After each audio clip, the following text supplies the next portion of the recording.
You were not meant to have a good season 3. That was not my fault. Not your fault? Who filled my head with pink? Who drove everyone to near madness with the hiatus? Who denied me my destiny?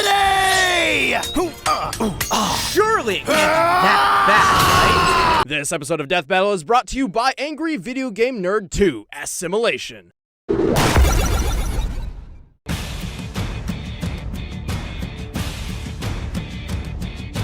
Welcome back to every episode of Death Battle reviewed in 10 words or less. Last time, I just got done running a marathon, if the person in charge of the starting gun shot me instead of the air. Add that to the various bumps in the track and audience members calling me a hack, it's safe to say that I might just be a tad screwed here. Damn fine print. Luckily, this was a baton race, which means past me can finally pass the burden on to... now me.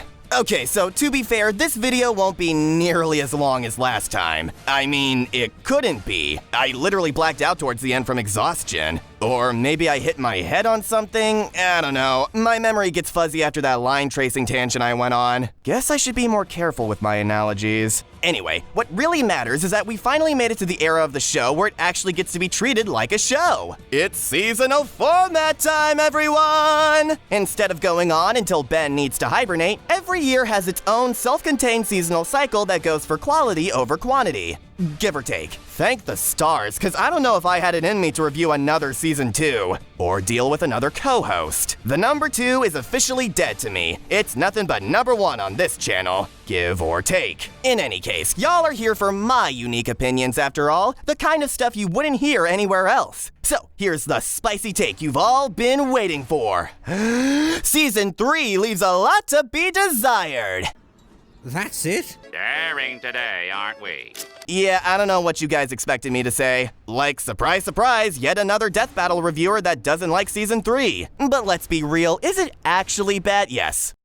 Okay, but is it honestly as bad as everyone says? Or maybe it's been just as good as Season 2 all along, but doesn't have the luxury of being cushioned by a lineup more than twice the size? Or maybe it really is worse and manages to reach new lows that could only ever be surpassed by the mistake? We're in our mid-evolution stage of the show's life right now, where it would continually resemble the Death Battle we know today more and more. So I'm fully prepared to go through just as many ups and downs as last time. Proportionally, at least. How low can we go? And can we get much higher? Well, with Torian at the reins for our season premiere, I'm excited to find out.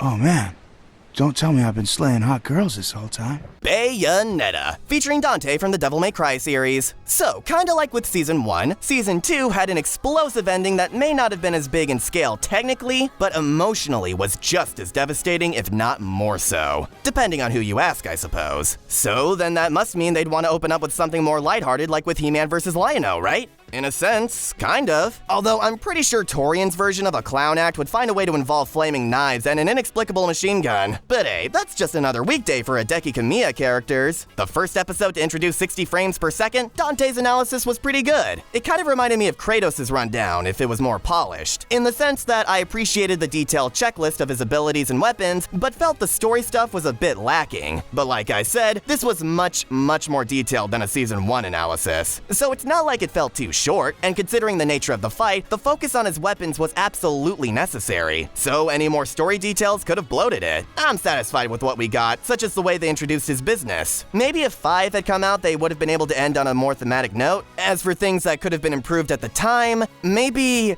don't have the weird Oedipus bit with Trish, but it's Bayonetta's analysis that I think all of us were waiting for, serving as the single most important final exam in Boomstick's epic anti-horny training arc. And while he clearly finds Bayonetta attractive, who wouldn't? My metric for judging his behavior in these cases is how embarrassed would the actual combatant be hearing him say this. And do you honestly think Bayonetta would give a crap? She knows she's sexy and isn't afraid to flaunt it. And I don't blame Boomstick for cracking up at the Umbra climax. The writers knew what they were doing calling it that. If anything was close to phasing her, it'd be the monkey comment. And they even play a clip right after as if she had heard it. Surprisingly, the most sexist joke of the episode comes from Dante's end. Other than that, I'd say Bayo's side is just as good, and while it would have been nice to get an Enzo, Luca, or Rodon name drop, this episode has a very clear goal from the get-go. And that's getting us all prepared for the bonkers 6.5-minute weapons and styles showcase. First off, I may not remember enjoying church service as a kid, but I think even my parents would have wanted to sleep in if these were the chairs we were forced to sit in. Dante and Bayo are awesome together. Despite trying to kill each other, they have so much playful banter. The kind that's normally super cringe to me since it's obvious the writers are trying to force romance. But this is Death Battle, not Bed Wars. Sure, you could argue there's a bit of sexual tension. I'd be more surprised if there wasn't, but they're clearly more focused on trying to push each other's buttons. They just happen to both roll with it thanks to their,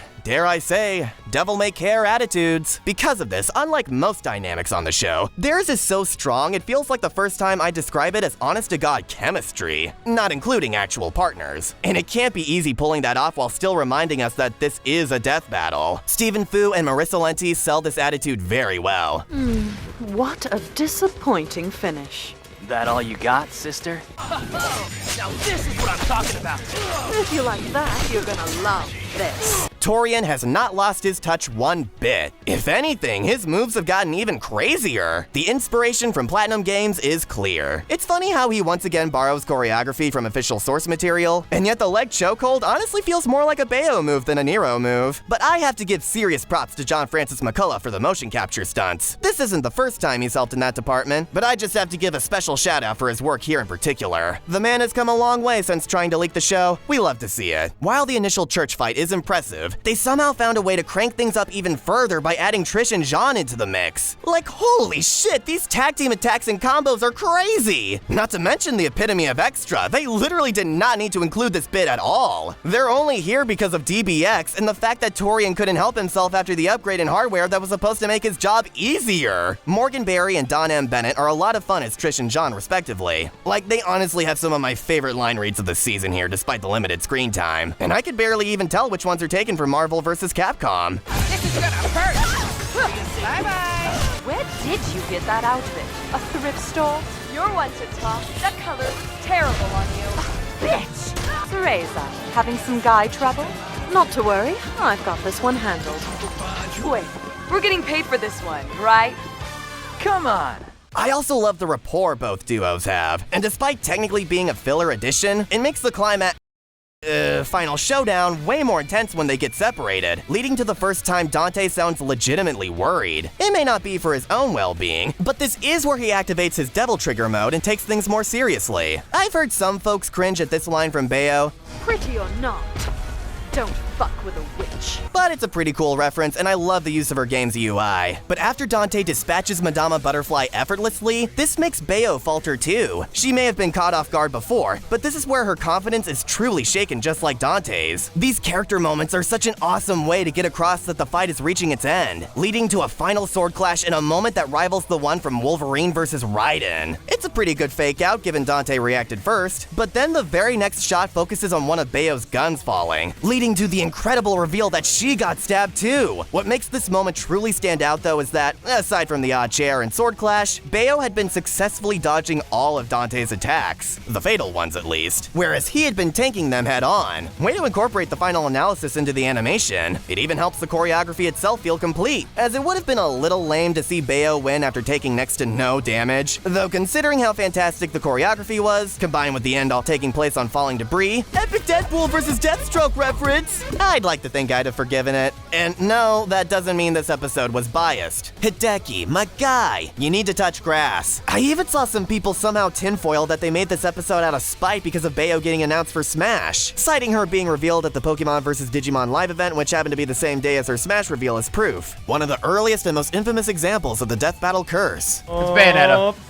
Barring the fact that they were originally planning to reveal Dante but changed it to Bayo specifically because of the Smash reveal, do you honestly believe they managed to get everything from research to animation done in a mere 3 months just to avenge Scrimblow Bimblow not getting in a child's party game? I know it sounds like I'm making this up, but I've honest to God met people online who truly believe this. Just say you disagree with the episode, it's not that hard. Don't ask me if I think it's accurate. I may have played their games, but do you honestly think I'm capable of deciphering this shit? shit, I'd have an easier time believing that this episode's death was borrowed from arcade modes, which can just be chalked up to coincidence. Though I will give Mighty Raccoon props for murking the fuck out of Red Stool here. I may have had some nitpicks with the analysis, and there are a handful of noticeable animation errors, but this fight is just so wickedly badass, and the fact that they managed to cover most everything that shows up here like in Mega Man's fight, my issues are negligible. It's got cracked choreography, an insane amount of versatility, proof that Anarchy Reigns actually does have some good music, great chemistry between all four fighters for the second episode in a row, Torian you madman, and an ending that manages to be both over the top and low-key cool at the same time. He even keeps the sword lodged in his chest, almost like a keepsake. If that doesn't scream Dante, I don't know what does. We're only one episode in, and Season 3's already given us a banger on par with this show's best. How the hell do people hate this season? Why won't you die? Bowser versus Ganon. Aw, fuck. Okay, let's put things into perspective, shall we? The show has just got done taking a 3-month break after about a year of releasing episodes roughly every 3 weeks, which was after we'd gotten a message from the boys at the end of my childhood saying they'd be going on hiatus, emphasizing they'd use it as a chance to get ahead of the game and make Season 3 as epic as possible, while allowing this guy to get some sleep for a change. Then we got Dante versus Bayonetta, which was worth the wait and then some. Remember how Rick and Morty had an insanely long hiatus after that massive cliffhanger from its own Season 2? And how its Season 3 opened with one of the most critically acclaimed episodes of the show? Well, this is kinda like that. Which unfortunately meant we'd be getting a Pickle Rick not much later. The point I'm trying to make is that I don't think anyone should be blamed for having their expectations set so high. If anything, blame Torian. You are just too talented, my guy. Please don't actually blame Torian, this is a joke. These analysis sections range from inoffensive to shit on a stick. And no, I don't mean corn dogs, I mean actual shit. Though considering what Americans put in that stuff, I guess both could work here. The coverage of their stories isn't so bad, but when the good qualities don't stand out, it makes moments like the shoehorned Attack of the Clones reference and the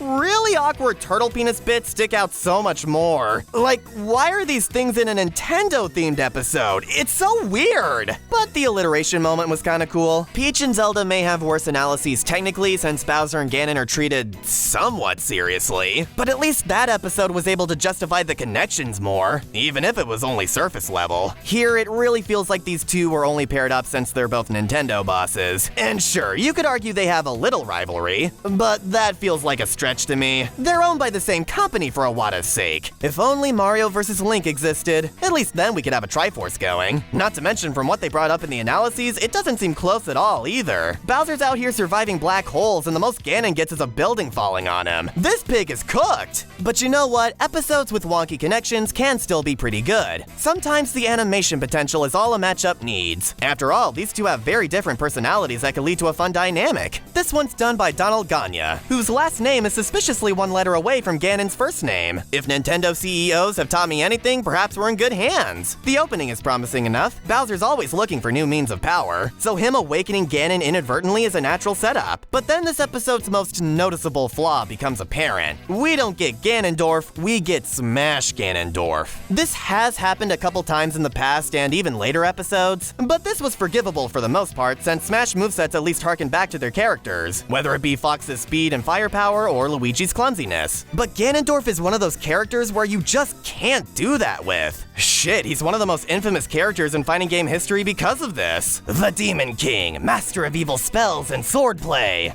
gets relegated to being a Captain Falcon clone, who was already a clone of the original Polygon fighter Smash 64 was going to have before using Nintendo characters. Are you beginning to see the problem here? So for all the talk of Ganondorf being a scheming strategist, a lot of this battle boils down to bare-knuckle brawling. It's animated well enough, but then the pacing stops in its tracks for a joke that I guess is meant to show how dumb Bowser is? Oh my god, enough of this revisionist history with Nintendo characters and their intelligence! Bowser isn't the sharpest spike on the shell, but he's not that dumb. Especially if you look at the RPGs where he's able to come up with fairly devilish schemes on the fly every now and then, and at times can be a downright cold-blooded manipulator. Maybe I didn't give his and Ganon's connections enough credit. Then we get a JoJo reference. Why? Is it because Ganondorf is supposed to be like Dio, or Why? I can't dance around it anymore. I hate this episode's choreography. Remember how I took a bit of an issue with Shao versus Bison for being a little too slow? Well, this episode is a lot more bad about that, and it doesn't have the impressive sound design of Guts vs. Nightmare to make up for it. It's mostly just limp smash sounds again. The most interesting back and forth we get is the tennis section, which honestly isn't that bad. It's a fun callback for Bowser's sports titles and Ganon's ocarina fight, while also having a good demonstration of Bowser's brute force versus Ganon's strategic magic. Remember when he could do that? Be smart and not just standing still to let a fireball hit him? Unfortunately, that's about as good as this battle gets. Ganon teleports Bowser into a pool of lava, which is kind of funny to see after their own hypothetical about Scorpion being able to do just that, but Bowser counters this by rising from the lava in his kaiju form to— oh, wait, I got my notes mixed up. Bowser gets inside his Koopa clown car despite him clearly falling in the lava. Like, they literally show us this. It gets dispatched in one move, and then Bowser becomes a kaiju. Why was literally any of that there? The rest is whatever. Bowser getting stabbed in the eye is pretty brutal, but then it just ends in vor. Like I said, I don't know why y'all paired these two up. Ganon had no chance and—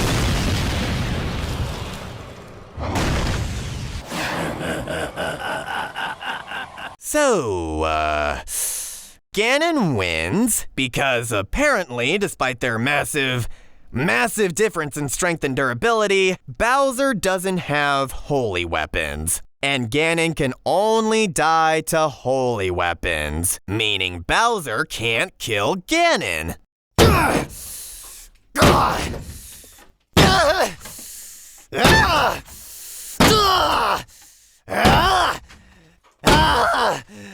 Just one small problem. How's Ganon supposed to kill Bowser? Fucking hand grenades? Silly Bowser. Did you really think having universal level feats of strength and durability, combined with your far more over-the-top abilities and army resources, would be enough to defeat Ganon and his relatively less wacky magic? Kinda. Ladies and gentlemen, welcome to No Limits Fallacy Hour. What's a No Limits fallacy? Remember that one Robot Chicken skit of a werewolf proudly proclaiming he could only be killed by a silver bullet? So his potential victim, who did not have one, proceeded to shoot him into a bloody paste with normal bullets, flambe him, snort him, and shit him out, with the final twist being this was all being told from the perspective of a D&D game, where the DM says that despite all of that, the werewolf was still alive. Because only a silver bullet can kill him. But that's a bunch of crap! If you'd like a topical example, take a character like Homelander, who's stated to be immune to every weapon known to man. But here's the thing, that statement only flies within the world of the boys. Ganon being immune to everything but holy weapons is true, within The Legend of Zelda. I mean, you can also damage him with a normal fishing rod, but let's just assume that's true. Taking statements like this at face value sets absurd precedents. I know it's cliche, but do you really think Ganon could beat Goku, even before he got his godlike powers? Then again, if he was told the only way to defeat an opponent was to get in touch with God, I could see Goku going out on a spiritual retreat. But it's not just the no limits fallacy. This episode's also guilty of downplaying through plot-induced stupidity. There's a reason Super Lava became such a huge inside joke in the community, up there with the stone pillars and golden tree. But he clearly died to this lava, Nate, so then how do you explain him surviving lava the other times? Simple, I treat it the same way I treat Amy Schumer's comedy career. Just ignore it. This show is all about taking characters at their best, which is why anti-feats like these are a big no-no. To say Ganon's one specific relies on a lot of assumptions win-con is more reliable than Bowser's,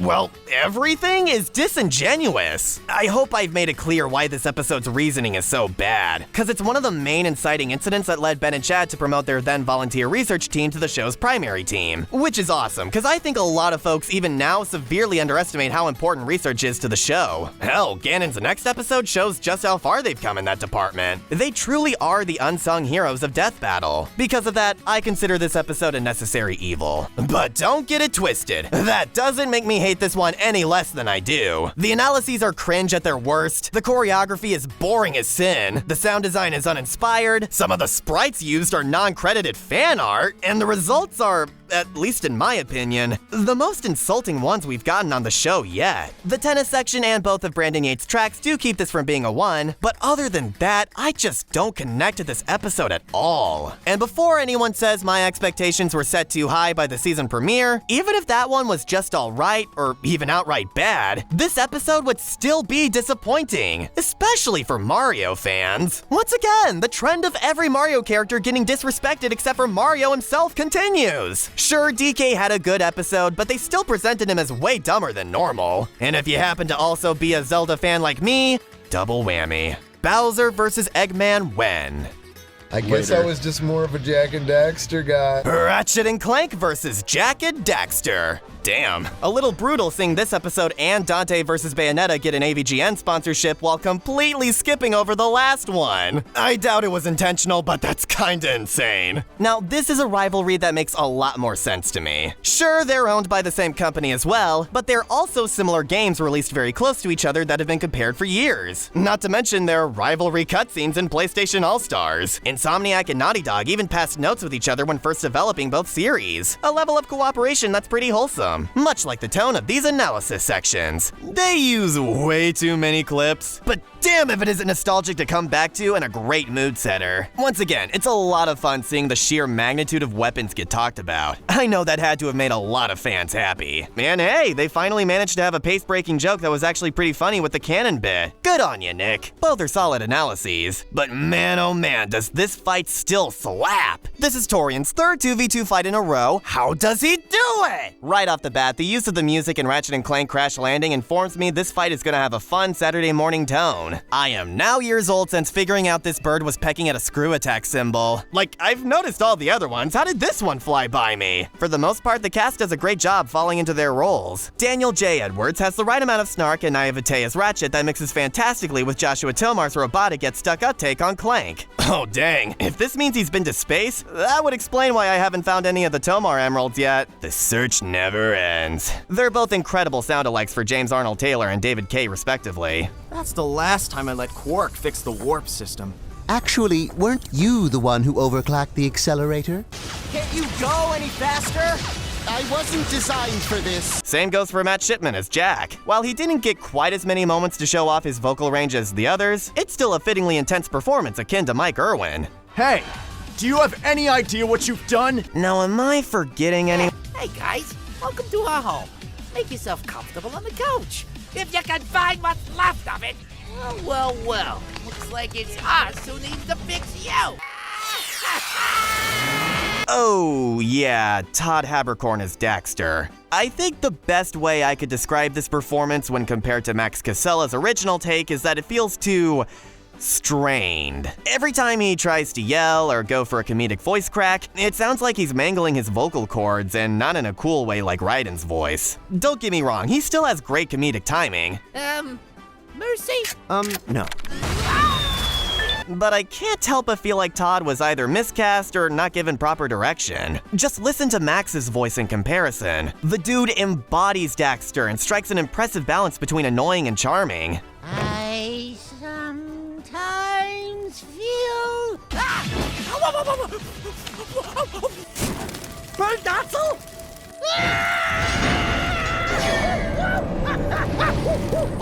Where would you be without me, eh, Dax?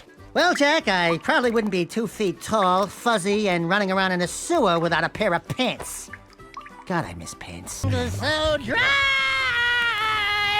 Don't make me come down there from this perch. I got a perch for you, Birdie, right here.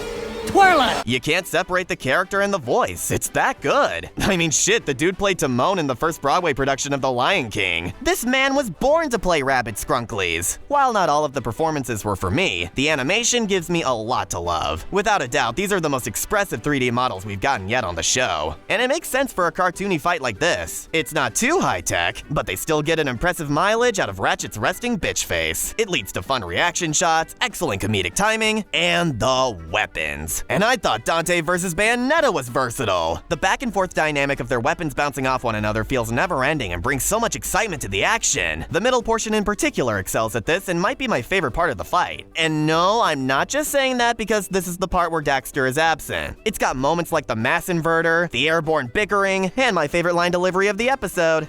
Any more weapons you want to throw at me? Like I need any more.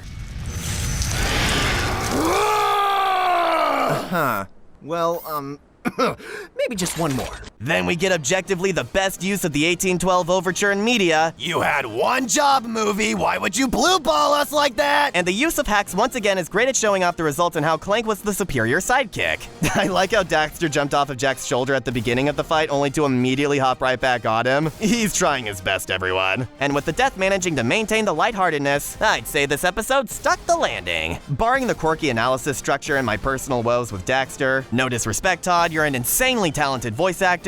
I'm glad to see how well this episode held up compared to my more lukewarm thoughts at the time. While it may not be as ambitious in scale as Torian's other fights, this one still impresses me from a character animation and modeling perspective. I wouldn't be surprised if the extra assistance from DJ came in handy for that. Whoops, wrong DJ. We still have a ways to go before him. Wait!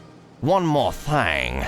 Whatever you do, don't look up the Twitter thumbnail. You'll be sorry!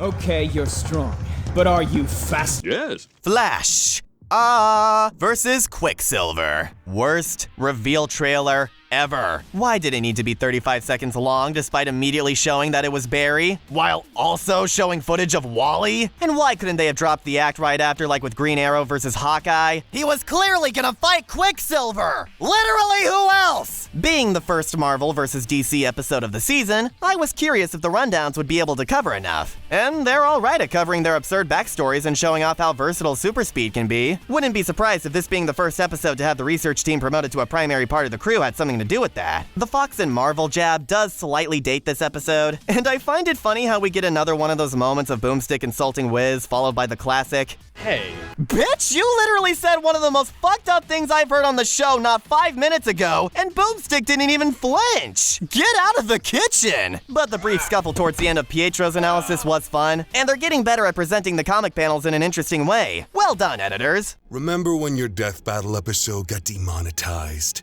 It was me, Barry. I copyrighted and removed my own audio so that your analysis would have a super awkward lull in the middle. Oh, I also made it look like you killed a guy, but I doubt anyone cares. I wouldn't say this fight was terrible, but it was also really boring, which is a little insulting when you consider how great the premise is. Barring the out-of-place Captain America cameo where he's voiced by... The idea of them fighting in the span of a second while this girl is falling is incredible. At least it would be if they actually did anything with that premise. Imagine seeing them run through crowds of people all moving in slow motion as well as the potential for object interaction. But it feels like everything is moving in real time, especially when we see the birds flying like normal, or this bystander screaming during the tornado. So by the time it gets to the end and Barry saves the falling woman, I'd completely forgotten about that proposed element. Maybe it just wasn't in the budget at the time, which would explain how blurry the fight gets. Like, there are Ben fights from season 1 that look better than some of these shots. There's a difference between pixely and blurry, everyone. And what the hell is up with Barry's eyes? Is he having trouble deciding which contact lenses look better and he's just changing them too fast for us to see? Not only does it look ass, it sounds ass too. Every time these two run, we get this annoying vroom sound that drives me up a wall. And that's just one of the sound effects in this fight that makes my eye twitch. But even if I were to give all those problems leeway for the budget issues, the most egregious aspect of this battle is the script. A race absolutely makes sense, and I think them getting too into it as the fight escalates is a natural reason to throw down. And yet, for some reason, Pietro completely dominates Barry, who doesn't properly fight back until around 3 minutes into the animation. That may seem like an odd criticism when I gave props to Tony vs. Lex and Guts vs. Nightmare for doing basically the same thing, but the point of those dynamics were to show how imposing the villains were. And it's not like Tony and Guts just sat back in the fetal position, they were fighting for their lives. Same goes for Dante vs. Bayonetta and Deadpool vs. Deathstroke, where it was meant to show the difference in healing capabilities. Aside from this one brief scuffle near the skyscrapers, Barry just takes it for no reason at all. It's frustrating because it makes him look like an idiot despite his absurd thinking speed, and it even makes Pietro look worse in a way. As if Barry was just giving him a shit ton of freebies to make the fight feel fair. Even if I wasn't able to justify the similar dynamic in Batman vs. Spider-Man, at least that one is visually exciting the whole way through. Fight back! Fight back! I'm sure Shaq and Psycho Dino are fine animators, but these are supposed to be two of the fastest characters in fiction, and yet their fight feels almost as sluggish as Bowser vs. Ganon. That being said, it's not quite on the same level of suckage. Some of the concepts are decent, like Barry redirecting the tornado. With less stilted pacing, I could see this scene being hype, even if the bird barrage right after is kinda dumb. But there's one scene in particular that elevates this episode out of the toilet. Edwin Tiong returns to the show as Quicksilver, and while his performance was quite good, I wasn't a big fan of the character's writing. Like, I know he used to be a villain, but here he feels way too outwardly antagonistic, especially with all the cheap shots. Even if it is comic accurate, it still doesn't vibe with me. Fastest? Bullshit, that's me. Let's race to Japan. Well, what the heck? I got time. But then there's Anthony Bowling as the Flash. Low-key, this dude is one of my favorite voice actors. Most of you would probably recognize him as Frankie from Spy Family, though I gotta give a personal shout out to my bro Seiya from Cautious Hero. We have to hurry back. Nah, bro. I haven't finished blasting my quads. He has a charismatic portrayal here, but he especially shines in the Speed Force section. The music suddenly fades out as the screen turns to white. Pietro's left bewildered as we begin hearing Barry's echoing voice throughout the landscape, explaining that this is the Speed Force. His Speed Force. And here, I am King! Like, Jeebus, the way he built up to and said King, the triumphant explosion of the CW soundtrack, the insane combo of hits that, what do you know, actually feel fast for once, and a nice scene of levity to cap things off that was retroactively made even better years later?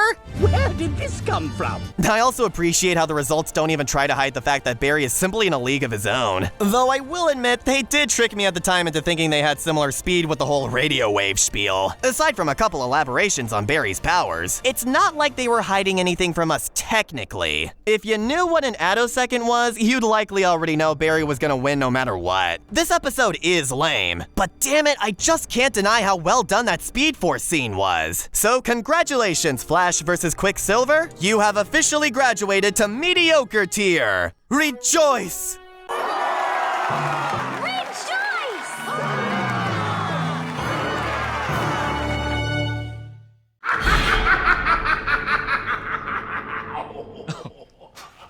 Thank God. It's just a clown.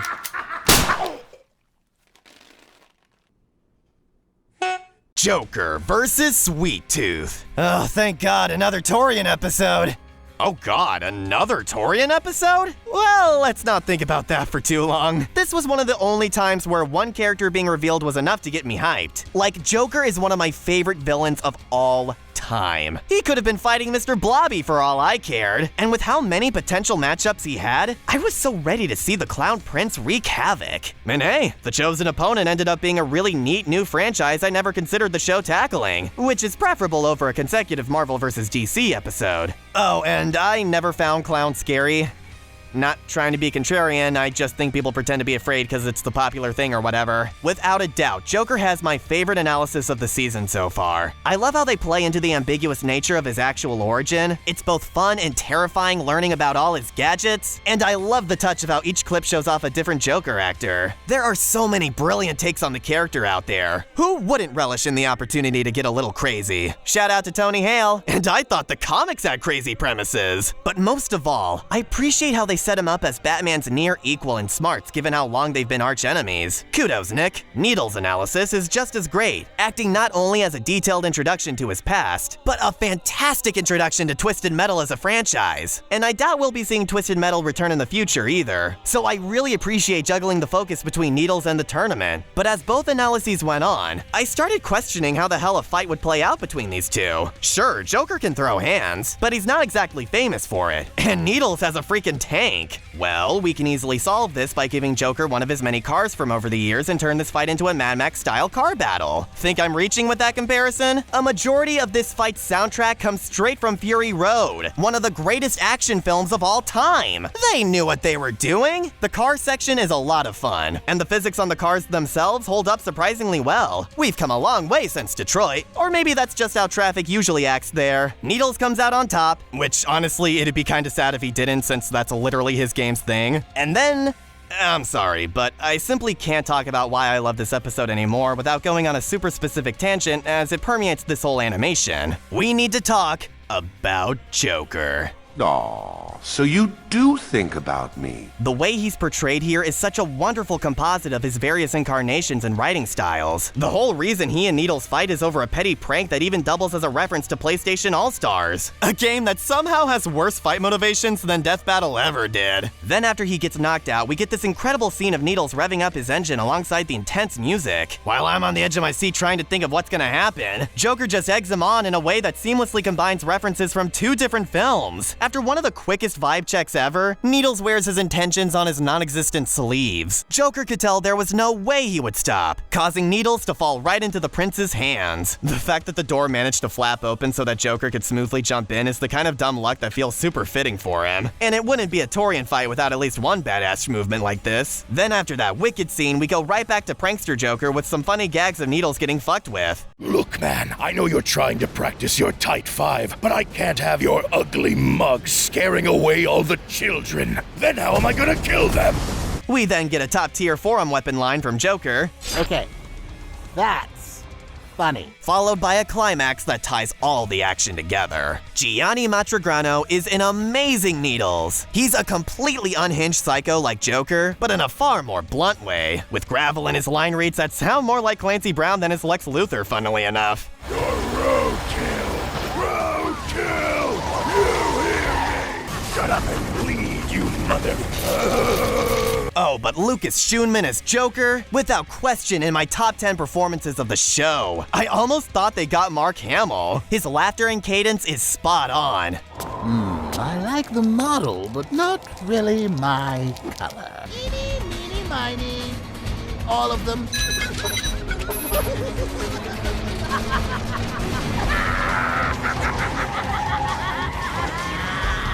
But it's not until the climax where he peels back the goofy mayhem and reminds us of how chilling Joker can be. We rarely get honest-to-God monologues on this show, which is understandable, but when they do appear, you know it's for a good reason. Running out of options, Joker falls back on his deadliest weapon of all to put Needles down for good. Not the Joker venom, his manipulation tactics. The deliberate pacing of his words, the haunting rasp, the occasional coughs to remind you there's a metal pole sticking out of his ribs. It's so much better when you savor all the little emotions. While you do have to suspend your disbelief a little bit that Needles is hearing any of this from his car, the cold of their skin, the blankness of their eyes. The hell is this guy saying?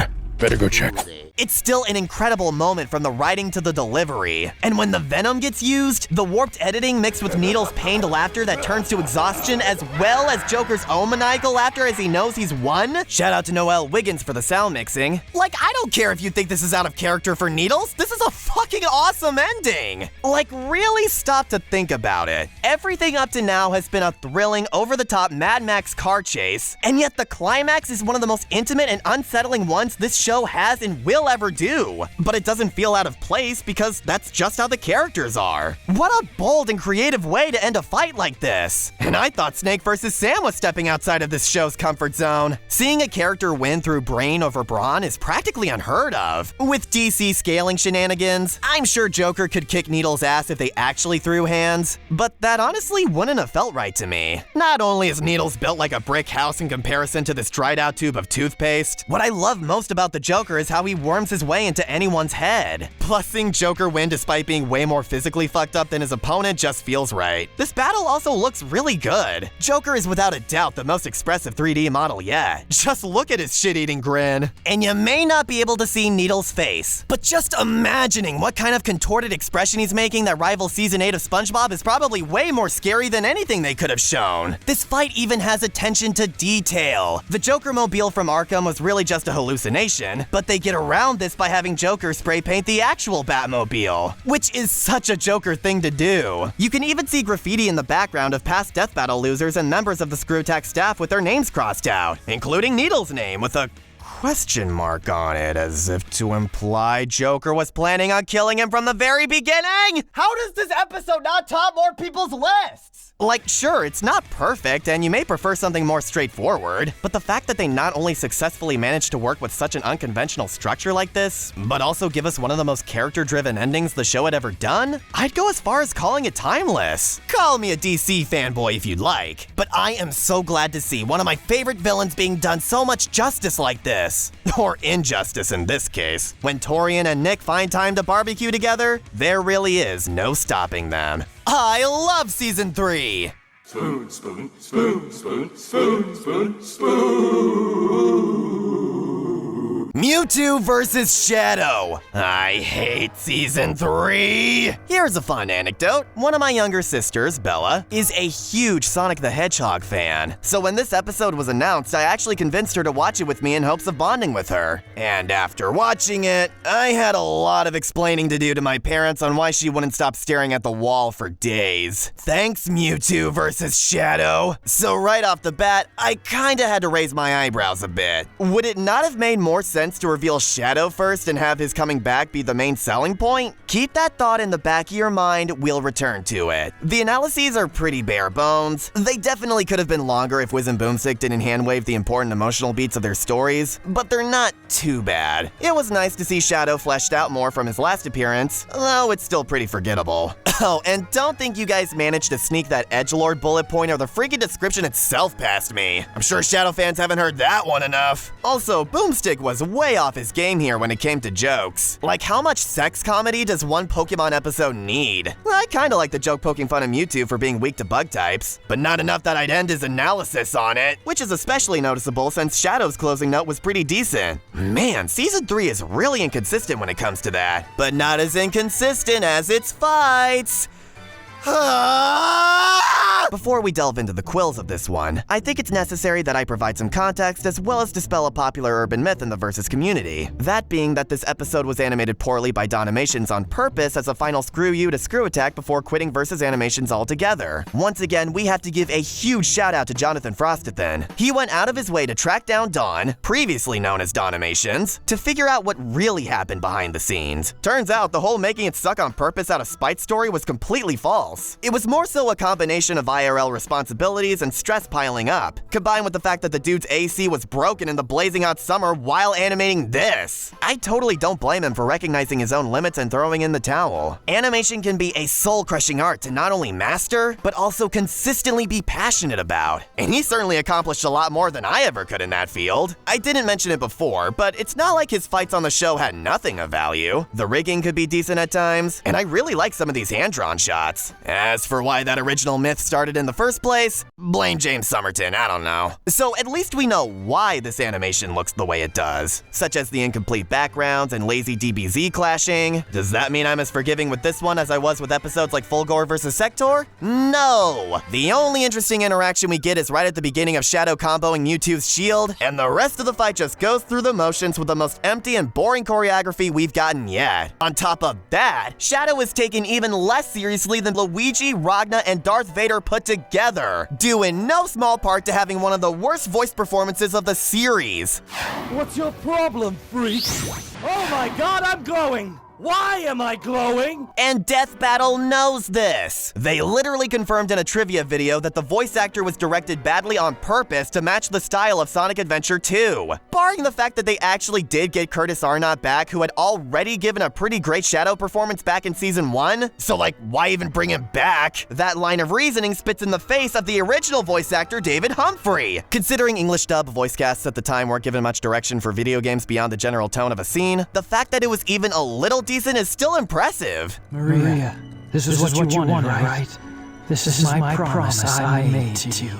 If they really wanted to recapture the feeling of those games, then go all out. Have the characters talk over each other. Include some mouth spasms. At least blast the background music at full volume. If you're gonna make it suck on purpose, you better go all the way. Otherwise, it's just gonna come off as stupid. You got it backwards, guys. You were supposed to make the music louder than the voices. Not raise the actors' gain level so high that dogs around the world would start having realistic depictions of a panic attack. Fulgore vs. Sector may have had a similar amount of actual choreography, but at least the pacing was incredibly fast and barely wasted your time. Every second here was agonizing. And it's not even that long of a fight. After the spoon move, which I'll admit did get a chuckle out of me, we get chaos control, Mewtwo speedrunning the entirety of Shadow the Hedgehog on GameCube, a kick, an explosion, some faraway collisions, and that's basically everything right before the amnesia scene. Did all of that sound like it should have been longer than even a minute, let alone 2.5? I feel like I should be appreciating this episode for being another brain over brawn victory, but it's so much lamer here. It came off as a basic flip switch move that could have been done at any time prior. Not only does this scene hurt my eyes, Shadow is turned into a complete joke with a script that's trying way too hard to sound like Team 4-Star. Oh, but don't worry, Mewtwo said sayonara! This episode saved you guys! The fact that he was portrayed this laughably bad and wasn't considered a good enough selling point in the teaser despite being the returner, it honestly feels like Death Battle hates Shadow. Not to mention, I wasn't sold on Mewtwo's single win con of memory erasure. The stat gap just feels too wide for that to be a reliable enough argument. What keeps this episode above Bowser vs. Ganon is Mewtwo's Try Not to Laugh King Batch compilation, as well as his voice actor Chris Niosi. It's honestly not a bad voice at all. I know not its name, but it is black, red, and very annoying. But is that really all this episode has to offer? At least Bowser vs. Ganon changed the show for the better. Was it really worth bringing Shadow back just to treat him like a disposable chew toy? And underutilizing one of the most iconic Gen 1 Pokemon? And was this seriously considered worth showing at SGC? Like, I at least get the reasoning for Goku vs. Superman 2. But this? Ooh, Death Battle betrayed us! I'm sorry I ever started this stupid review series in the first place! I'm gonna run away! That's what I'll do! Run away! Screw the contract! Next time on Death Battle. They're doing Red versus Blue? I think Sarge is the biggest villain because what's more villainous than abandoning your child? Bummer. Meta versus Carolina. Hooray! We're saved! This episode could not have been released at a more perfect time for me. Aside from having just finished watching an unfinished fight, I had actually just gotten done binging all of Red vs. Blue about a month or so ago. It almost felt like getting soul read by the show, and being given this episode as a reward for finally checking out an important landmark in the history of the internet. Like I said for Yang vs. Tifa, the World Wide Web houses some of my favorite media thanks to their unrestrained creativity, and at times homemade charm, which is exactly how I describe Red vs. Blue, my personal favorite web series ever. Of all time. Normally, I might have preferred getting an opponent from another series, especially since this wasn't a battle royale, but this episode is a special case as it was made for Red vs. Blue's 14th season, which just so happened to be an anthology right after one of the best endings ever made, Don't At Me. And my appetite for a crossover was satiated perfectly by this episode's rundown segments. Sure, we've gotten a third-party interruption before, but seeing Wiz and Boomstick actively interacting in the same world as other characters from the show they're analyzing is both jarring and a lot of fun. You could tell from the way everyone bounces off each other and the reverence for the lore that Ben and Chad had a ton of fun getting to write for a show they genuinely adored. In fact, I'm low-key kinda jealous. That's like a childhood dream come true. Imagine getting hired to write an episode for a show you grew up on, as well as being able to confirm a headcanon relationship between one of the characters and your OC? I know it sounds grossly fanficky, but everyone is so accurately portrayed, and I especially appreciate how selected they were with which characters got to be here, as any more would have definitely felt bloated. This is the kind of unconventional structure I can get behind, as it feels like a special event without compromising the heart of Death Battle. Just look at how smoothly they transition between introducing Project Freelancer to talking about the meta. It's crazy how seamless it is, despite them not technically introducing the characters as normal. Aside from the analyses lacking those thematic endings I enjoy, though the in-between jokes more than make up for that, and them ridiculing Griff for disagreeing with the outcome, which inadvertently comes off as a little condescending to dissenters. I love everything about these segments. But now for the fight, it's Torian. Again. I'd like to imagine it went something like this behind the scenes. Alright, Torian, I know the next episode is a Red vs. Blue crossover, but we really need to give you a break, okay? You know, I've never actually animated a Red vs. Blue character before. Really? Okay, you have to try it at least once. Unsurprisingly, Torian's style matched the balls-to-the-wall tone of RVB's action so damn well. Firstly, I quite like the setup. It feels like a fun little AU story. What if the meta survived after battling the Reds and Blues and decided to track down Carolina to tie up one last loose end and nab a fine addition for his collection? Sure, he's got all of the other AI fragments despite them being destroyed in the Emp wave back in Season 6, but let's not worry about that. So I doubt it's much of a secret, but a key advantage Monty had when animating stuff like Red vs. Blue and Haloid was getting to work with characters wearing full body armor. Since he didn't have to fret over pesky things like facial animation, he could focus purely on making the choreography look as sick as possible. And the same goes for this fight. While Joker vs. Sweet Tooth traded off insane martial arts moves for a more expressive Joker, which was absolutely the right call, the characters used here inherently gives him the same benefit, but the opposite. Combine that with the battle being confined to one claustrophobic location the whole time, it's no wonder that a lot of the season's tightest interactions can be found here. Torian and John killed it in the motion capture department. He has some of my favorite character movements the show has done that perfectly get across his bull moose attitude. Okay, seriously, what the fuck? Come at me, bro. I don't need a weapon to kill you. Second thought, maybe I do. All that would be enough to put this episode in my top 5 of the season, but they went above and beyond by giving us one of the most dire storylines they've done yet. It's another hero versus villain battle, so of course they'd want to lean into that, but it feels very different from our previous examples. The fact that the fight is a lot simpler and confined to begin with is already enough to make you on edge, but this episode is using the meta, and while Simmons may not think this matters, he's quite frankly one of the scariest sons of bitches the show has used. Not necessarily the most powerful, but definitely one of the more outwardly intimidating ones. There's no gloating like Lex or a holier-than-thou attitude like Nightmare. He is all action and tanks loads of punishment like an absolute monolith of a human, if he can even be called that anymore. That's another element that sets this episode apart. It's actually Carolina who lands most of the hits at the beginning, and yet she's still presented as climbing an uphill battle the whole time with how he barely flinches at any of it. And by the time he starts landing actual hits, all it takes is a few good licks to have Carolina gasping for air. The meta can't be defeated through mere brute force. It took years of martial arts and tactical training for Carolina to even stand a chance. Combine that with the fight track Slingshot, or Sting Shot, or something, and we somehow got one of the most harrowing fight animations of the show, attached to the same episode where Caboose says jizz and broomstick. Like, wow! The ending could be seen as a cop-out, especially if you haven't seen Red vs. Blue and don't know how the meta has canonically acted when face-to-face with Epsilon before, but it works to me because of how it ties into this episode's theme of teamwork. The true driving force of this episode's drama and why I'm so invested in the action is the relationship of Carolina and Church. Even if you're not familiar with the show or happen to have Carolina in your top 10 fictional characters list, their sibling-like bickering at the beginning makes their dynamic immediately clear, and they constantly have each other's backs throughout, trying to think of plans on the fly to get through this insane situation as the meta powers through their entire arsenal, to the point where they had to steal his own weapon in order to win. I love that attention to detail. Needless to say, Jen Brown and Bernie Burns are immaculate together. I mean, it'd be strange if they weren't. Have you seen seasons 12 and 13? They sell the unbreakable bond perfectly, hook you in with the emotional beats, and still deliver some needed comic relief without it feeling forced. If anything, it's more like a nervous laughter for me. Can it not be another garbage action movie? Oh, come on, they're hilarious. Not working! I can see that. I need armor enhancement. Which ones? All of them. Damn it, okay. Focusing on the healing unit. I got you. Oh, son of a bitch!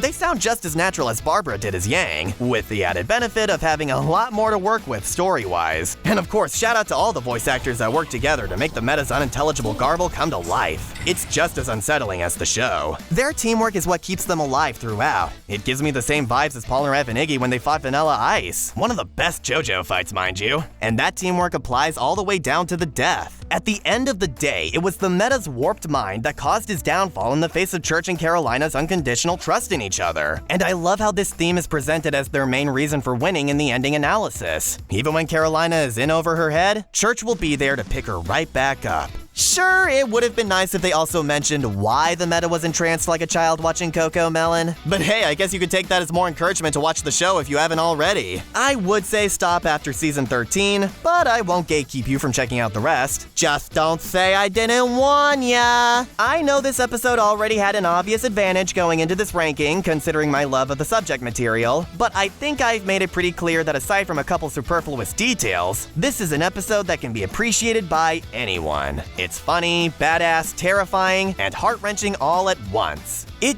is cinema. The dark times are over. Death Battle's back, y'all! They even revealed both characters for the next time trailer instead of one. So that must mean this next episode's gonna be...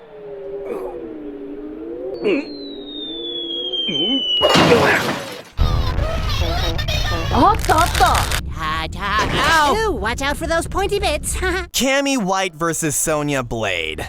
So, anyone else starting to notice a trend this season? Like, it can't just be me, right? Torian Banger, shitty sprites. Torian Banger, shitty sprites. Torian Banger, shitty sprites. Torian Banger, shitty ass sprites. What is this? What am I willing to put up with today? Not fucking this! Remember how I said Ryu vs. Scorpion was the best Street Fighter vs. Mortal Kombat episode? Well, what I really should have said is that it's the only one I consider good, without too many asterisks attached to it. In other words, not a lot of competition on this list. Hell, this episode wasn't even on the list! Cammy's analysis is awful. Sure, it's a solid rundown of her backstory and fighting style, but it's got major red flags that supersede any goodwill I have for it. And in case y'all are wondering, I learned what the pads joke from Ivy's analysis meant, so now I can take the anger I could have directed there and use it here. What happens if all their cycles sync? What the fuck? There's also this exchange where Boomstick says a thing, Wiz elaborates on it, but then Boomstick clarifies that he meant something else. Classic lead-in to a joke. But there is no joke. Boomstick was being genuine talking about her super moves. So why is it phrased and delivered in such an awkward way? I legitimately thought he was gonna make some kind of joke about her having huge cannons or whatever. I'd still groan, but at least it wouldn't be so confusing. As for the ending, it could have been a funny take on horny Boomstick with a couple easy edits. For starters, Boomstick already said assassin in the intro, so why didn't he have to cough up $5 then? And remove the stupid leotard line. I might have actually chuckled if they ended it on Wiz going I told you so. Sonya's is leagues better by comparison. Even when Boomstick is crushing on her, it's clearly out of respect for her badassery. I loved the bits of them explaining the world's strongest punch in the historical context of criminals who were dismembered by horses. Real-life comparisons to absurd fictional moves is always neat to me, and I really like the visual edit of Dronya. Yeah, I'm the guy who also likes the fire seal gag. Y'all should know I'm a simple dude by now. And that end clip? I got one! Combat time! Perfection, I tell ya. That being said, the background music was definitely way too loud for most of it. Take notes, Mewtwo versus Shadow. And there's also this funky glitch. I promise you didn't stroke out. That really happened. As did this fight animation. It certainly happened. What exactly that was, I'm not sure, but it happened at least. Wanna know another reason why Ryu vs. Scorpion still holds up? Because they used custom sprites that don't try to recreate that stupid digitized style that looked really high-tech for like a month. Do I even need to say it? This fight is fucking uggo! To the point where it kinda trumps all other aesthetically damaged fights from before. At least I could tell what was happening in Rogue vs. Wonder Woman and Yang vs. Tifa. Man, a lot of the female fights don't hold up, huh? Either the camera's too close, or the models used are too pixely for character designs that aren't simple enough to justify that like Kirby. But even he'd get secondhand embarrassment from this. Where is her face? What the fuck is that thing? What's most jarring of all is that this is Luis Cruz's first episode of the show, coming right off the success of Ronald McDonald versus Colonel Sanders. That's right, the current animation director responsible for your favorite episodes of all time? Yeah, that one! Luis, you are beyond talented, and I can't imagine the show without you. So I want you to take this as a compliment when I say that your first episode of the show happens to be your weakest, meaning things only went way, way up from there. And shit, even this episode has some things going for it. You've just gotta sift through some of the blurry debris to find it. Their hand-to-hand at the beginning was alright, the drone going haywire is a good idea that needed stronger execution, and speaking of executions, the death is actually really good and makes you feel really bad for Cammy. Right up until the actual dismemberment happens, where her torso just kinda pops off since Sonya's legs were incapable of moving like the actual fatality. Ever squeezed a banana? It's kinda like that. The animation on Cammy's corpse getting run over is honestly really funny. Don't forget that Luis mostly focused on comedy before Death Battle. I also find it super charming how the fight announcement lines up perfectly with the fight that shows up in the accompanying song. That's fun. But there's other issues that would still be present even if the sprites weren't so indecipherable. Like how the pacing screeches to a halt for Sonya to throw Kano's body, a shot that could have been cut, and Cammy countering by throwing a box for Sonya to shoot at. Hey, here's a thought, Miss Blade. Instead of wasting your ammo, you could have just, sidestep out of the way ever so slightly. But you do you, I guess. Silly Cammy really thought she was cool enough to pull a scorpion on us. But that portrait was actually custom made, so this is a lot more like a Ragna. Don't pull a Ragna in real life, everyone. I used to be bothered by Sonya getting minigame feats, but it turns out those actually are canon. And the amount of guns she got makes sense too. She was born in Texas after all. True fact. So sorry, Cammy, but this is what happens when British like you try to mess with America. Yeehaw! Each Dixie boy must understand that he must mind his Uncle Sam away. We'll all go down to Dixie. Oh, this episode still sucks, by the way. It's janky, incomprehensible, and somehow has the most sexist jokes of the season. You know, the season with Bayonetta and plenty of others we'll eventually get to. I don't care that one of the writers of this episode is a woman. That doesn't automatically make it less cringe. Do you have anything you'd like to say to Women Boomstick? I'm sorry, women. Not a huge surprise that this would be our last Street Fighter vs. Mortal Kombat episode for the next 5 years, but not quite as bad as the other lows this season. And like I said, Luis would gradually improve from here on out, so I'm really glad he was kept around for the long haul. Second Diary of a Wimpy Kid reference in a row not intended. It certainly paid off, and I can't wait to gush about it. Have you seen that Tracer chick? She's a bit of a looker, huh? It's a chick? I thought that was just some dude with a great ass like me. Tracer versus Scout. Okay, so hear me out, you guys. I haven't rewatched the episode yet for this review, but after all these years, I finally cracked the code. Death Battle Season 3 is in a perpetual state of going back and forth between some of my favorite episodes of all time and an ugly baby even a mother would be ashamed of. We just got done with the shit sprite episode and are coming up on another Torian episode. Does this maniac ever sleep? Not to mention it introduces TF2 and Overwatch. The former happens to be one of my favorite video games of all time, and the latter... So I'm sure we can expect yet another classic. 15 minutes later.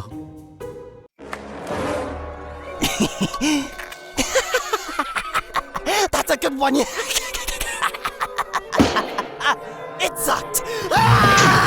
But really, did the quality of this episode shock anyone? Consistently animating 3D fights every other episode is one thing, but all the ones we've talked about up to now have arguably been some of his most ambitious ones yet, at least in terms of how much stuff they managed to cram in. But I honestly think it has less to do with his workload. Not trying to justify it, but at this point it's beyond apparent that Torian thrived under pressure during this era, and more the matchup itself. For starters, this is another episode to use a franchise younger than Death Battle itself. But Overwatch is not only younger than Ruby, but only predates this episode by about 3.5 months. To be fair, we did get lore and promo videos before then, most of which feature Tracer heavily, but her segment still feels very empty. Like when they're trying to list off all of her best feats, one of them is just stopping a robbery, which was already what the feat before was about. But man, Scout's analysis makes me so happy. I love hearing the TF2 soundtrack on Death Battle, and Scout's probably my favorite mercenary in the game, at least going off of personality. And I love how the end clip kind of feels like he's talking about being late for the Death Battle as opposed to the original context of his date. Not sure if that was intentional, but it does make it very charming. There is a pretty crucial mistake they make in the rundown though, which will be brought up when we talk about the fight. No! No, no, no! Oh, that is not how this was supposed to go! Okay, I hope the reason this battle sucks is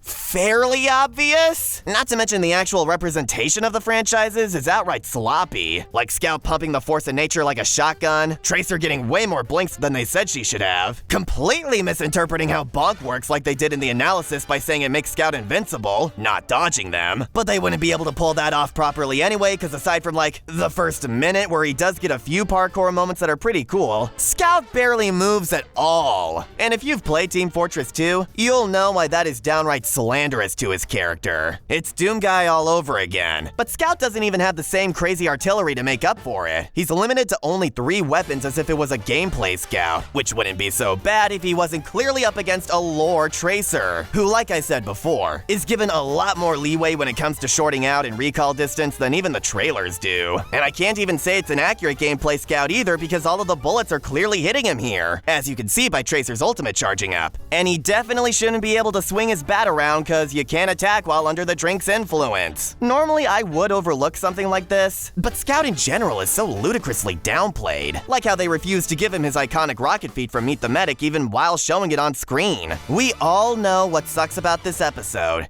But why does it suck? Simply put, time catches up to all of us. And Ben saw Torian in a similar state of duress he was under back in Season 1 when he animated every episode. And since they couldn't delay it, he made sure the production on this fight was scaled back dramatically by keeping things to one environment. And of course, making Scout move less. But even if Torian wasn't overworked, I firmly believe Tracer vs. Scout simply happened at the wrong point in the show's history and should have been saved for later. Then again, the amount of views it got would beg to differ, but you know what I mean. Sure, Dante vs. Bayonetta has plenty of jank and not the most expressive models, but that's made up for by the sheer scale and weapon variety in combat. Ratchet vs. Jack also looked a bit funky at times, but still managed to stay true to their PS2 roots with a colorful environment and really fun synergy in their arsenals. Joker vs. Sweet Tooth gave Joker plenty of facial expressions, but the combat wasn't as much of a focus, which helped balance it out. Same goes for Meta vs. Carolina, but in reverse. You literally can't see their faces. With this episode, I would have preferred them to wear helmets too. At least a paper bag if you're gonna leave the house looking like that. What the fuck did you do to me? Holy fucking shit!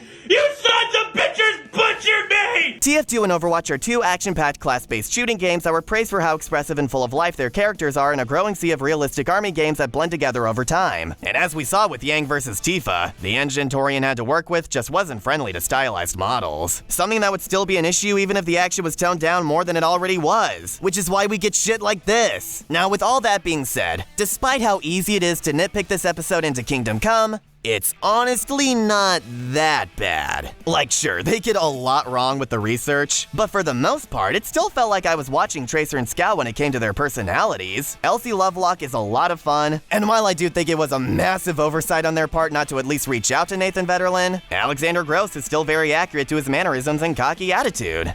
Yo, Putz, how you doing that?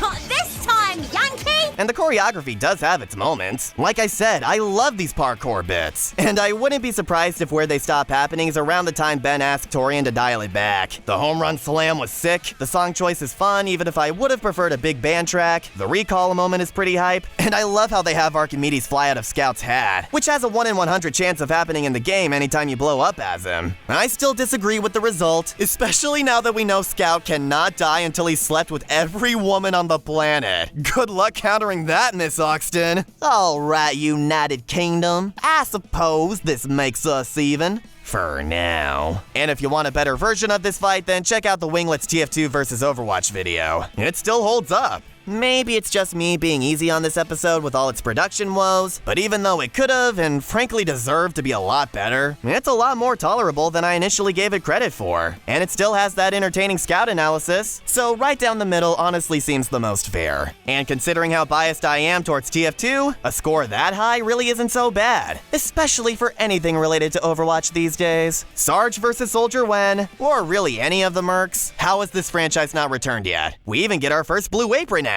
So that alone is enough to consider this episode one of the most important pieces of media ever. Our cultural zeitgeist would never be the same again. Oh sweet, my HelloFresh is here.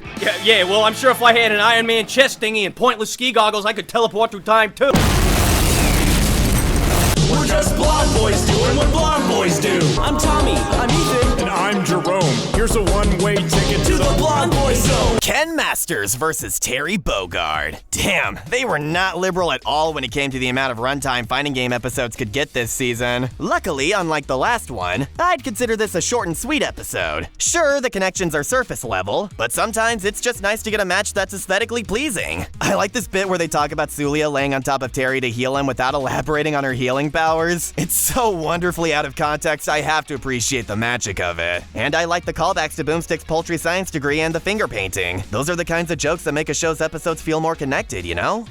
Damn it, Ken, your stupid super move burned up part of the analysis. Show some restraint next time. Remember how I said Luis would gradually improve after his work on Cammy vs. Sonya? Well, by gradually, I mean immediately. This environment is beautiful. Cherry blossom trees are straight up majestic, my dudes. I don't care who you are. It's fun seeing the Street Fighter crew just vibing like this, which is how I would describe this episode, honestly. It's got nice effects on the super moves, the use of sound clips is on par with Ryu vs. Scorpions, the dojo destruction is a great visual cue for the escalation, and overall, the choreography is pretty dang fun with how they incorporate Terry's breakdancing in both their projectiles. At points, it does give me slight Cammy vs. Sonya vibes when it comes to difficulty telling what's happening, not because of the sprites, the ones they chose are perfect, but the overabundance of flashy effects and a camera that's too close and jittery. It also feels kinda lazy using the same song as Ratchet and Clank vs. Jak and Daxter. I mean, it's a good song, but these guys aren't even Tekken characters. What's up with that? Torian was an animation supervisor on this one, so maybe he just really likes this song? Also, what the heck is up with the missing KO screen sound? KO! But aside from that, I still really like this episode. It managed to pull off the whole masking thing without it looking like garbage. And Dan being there just to die was the only acceptable outcome. For such a low-key release, I would consider this one underrated. Though it is a little sad how so far, despite it being a really tame outing, this outdoes every other sprite fight of the season by a margin as wide as Boomstick's ex-wife. Assuming he wasn't exaggerating or anything. But when has someone ever been bitter about a divorce? Not everything needs to be ambitious. And this was flat out refreshing after everything we've been through in this ranking so far. I thought this shit was supposed to be easier than last time. Definitely the Pikachu vs. Blanca of the season if you ask me. And coming from me, there's nothing wrong with a description like that. Shout out to Boot for my favorite comment so far. Also, thank you for not having Terry drive off with Eliza or something in the post-animation. One husband murdering Kanya is enough for this channel. Thank you very much. You know Sonic the Hedgehog? Amy Rose versus Ramona Flowers. What did they say last episode? Probably not who you think. Well, I guess they weren't necessarily screw it. Why is Amy fighting Ramona and not Knives? This is literally the Guts versus Nightmare style of matchmaking, yet somehow more flimsy. They're both love interests? How uncommon. Pink hair? Ramona doesn't even have pink hair in the thumbnail. The analysis sections were surprisingly not too bad. Unlike with Tails, calling Amy a stalker actually does check out. At least it used to, and I honestly liked quite a few of the jokes. Like Wiz trying too hard to do puns, Boomstick being caught up on the tornado in Hammer Space, and using a clip from Scott Pilgrim vs. the World that had a Sonic sound effect. To kick yours out of the Great White North. They didn't edit that in, by the way. That's the actual movie's audio. Almost tricked me into thinking this matchup makes sense. I'm impressed that they talked about the Justin Bieber episode of Sonic Boom without directly mentioning the mistake. I'm sure there were little devils on their shoulders that strongly tempted them to, at least. Also, I somehow don't mind Ramona's analysis ending on a radioactive balls joke. Like, why do I not hate this? The analysis wasn't exactly the best of the season, but it had a surprising amount of charm to it. So maybe I wasn't giving this matchup enough credit.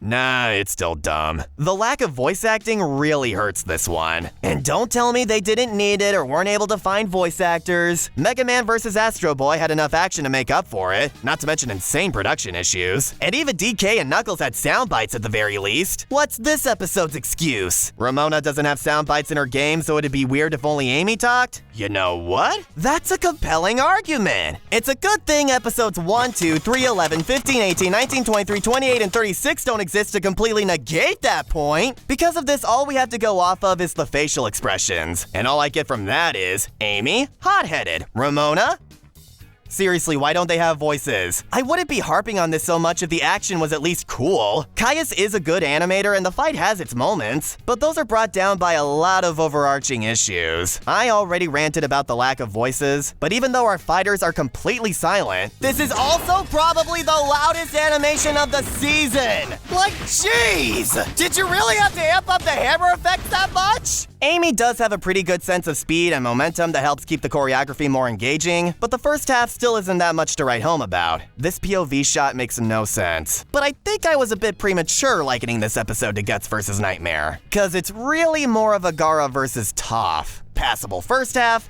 Literally what the fuck happened second half. Taking things to the hammer space is a good idea on paper to help switch up the fight dynamic from girl with hammer versus girl with hammer but fast. But instead of getting a daunting showdown of Amy systematically making her way through all of Ramona's emotions, she just takes them all out off screen immediately. Like, haha, I got that reference. But that scene, while humorous, was meant to be a triumphant moment for our protagonist. Here it makes Ramona look like a complete chump. Forget a billion SpongeBobs versus Goku. How many Ramonas does it take to bring down Amy? Clearly not even close to enough here. That's why references shouldn't always be done just for the sake of it, and really need careful consideration when it comes to making them feel natural without breaking the fight's immersion. And yet, it gets even worse than that. It took me until just now to realize that this shattering glass effect was supposed to be Ramona's hammer. Like, how the hell is anyone gonna catch that on a first viewing? And then Ramona's bag gets smashed to— wait, what? It got sliced in the comics, not bludgeoned. How the hell does that work? Oh god, the death. Alright, so once the hedgehog's out of the bag, there's somehow still a minute left in the fight. And this is dedicated to one of the slowest, most repetitive, and mind-numbing executions of the series. It wouldn't be so bad if Ramona actually did anything. Yes, she lost her hammer, but that doesn't mean she should just be standing there brain dead.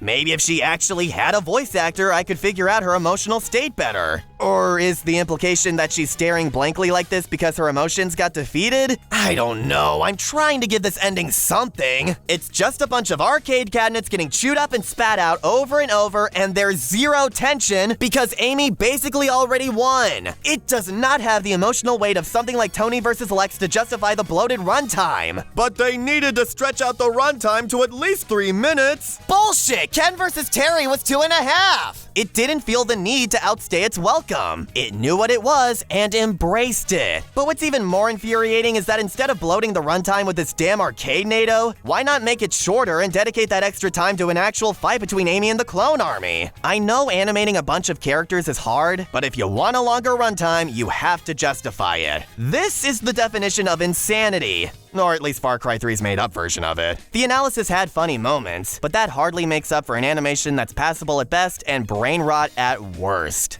Also, where the fuck was Knives? Oh my god, you could grind meat on it. Hulk versus Doomsday. Ladies and gentlemen, we've reached our final Torian episode of the season. And this one is significant for taking not 1, but 2 episodes to get made. Progress, everyone.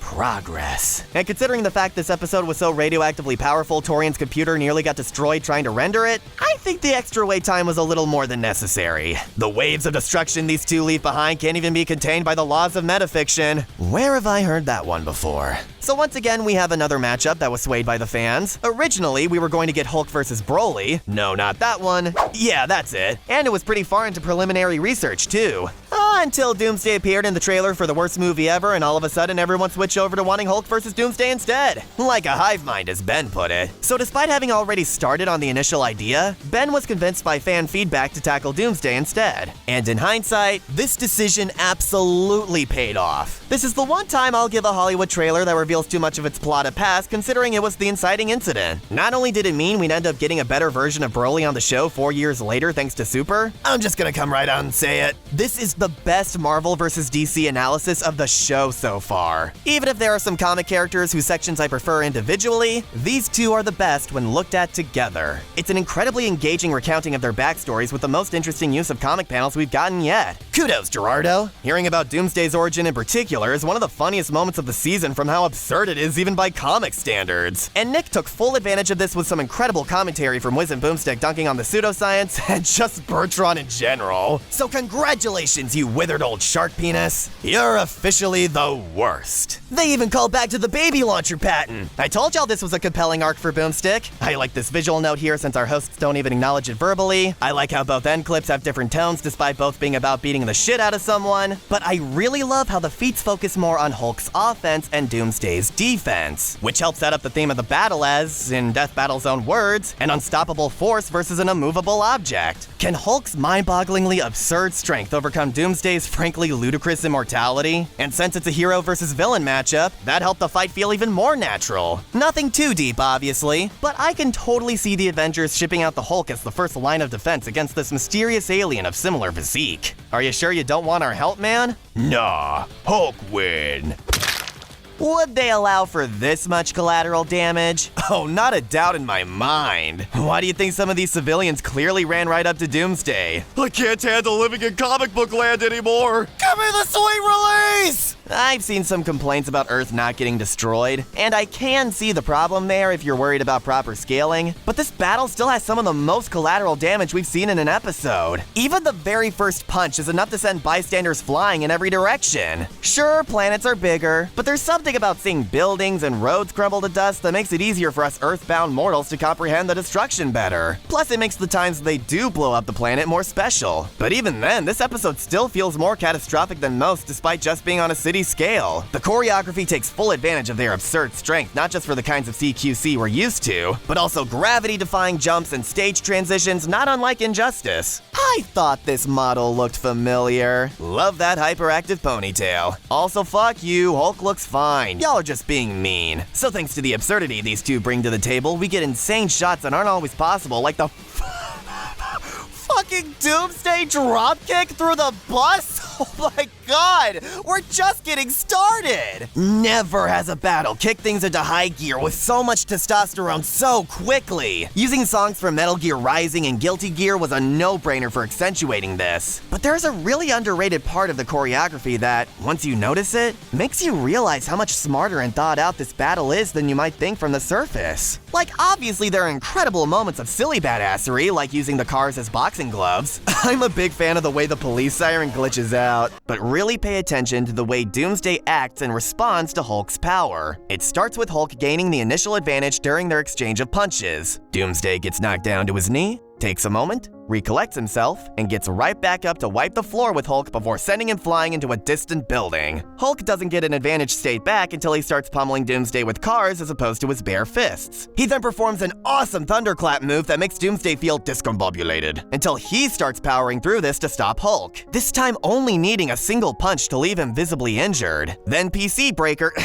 World Breaker Hulk is unleashed, oozing so much radioactive power that Doomsday actually falters from their clash unlike the last one, and can't even make Hulk flinch anymore. After getting slammed into the rubble, we finally get to see Doomsday visibly injured. But once again, instead of lashing out, Doomsday utilizes his extendable poison spikes, which admittedly could have been more elaborated on in the analysis, and does enough damage to Hulk that gives his healing factor too much work to catch up before the final blow. Do you see what I see? They've been subtly working in Doomsday's evolution ability throughout the whole fight, only being visibly noticeable at the very end. This is not only a great character detail, but a genius means of making the fight dynamic more dynamic. It's like the battle of power creep I mentioned in Ryu vs. Scorpion utilized even better. And the way the death plays out is probably the most seamless adaptation of their research I've seen of the season. Chad confirmed that this was by far their closest, most difficult to decide fight since Link vs. Cloud. So I'm really glad the ending analysis reflects this by being one of their most detailed ones yet. Without getting into Goku vs. Superman levels of padding, thankfully. Unlike with Ganon, Doomsday's proposed immunity to all physical damage doesn't come off as a no-limits fallacy, since they provide actual evidence of him taking hits from opponents that are similarly as strong as Hulk when it comes to infinite potential. You can disagree with this battle all you want, especially now thanks to Devil Hulk, but their reasoning clearly had a lot of careful thought put into it and uses a surprising amount of real-world science. Almost as one last fuck you to Bertrand for his complete incompetence in the field. I was not expecting to come out of Hulk vs. Doomsday having learned something that interesting and actually applicable to the real world. They essentially explained how anger works, and why we would all be angry all the time if we had healing factors.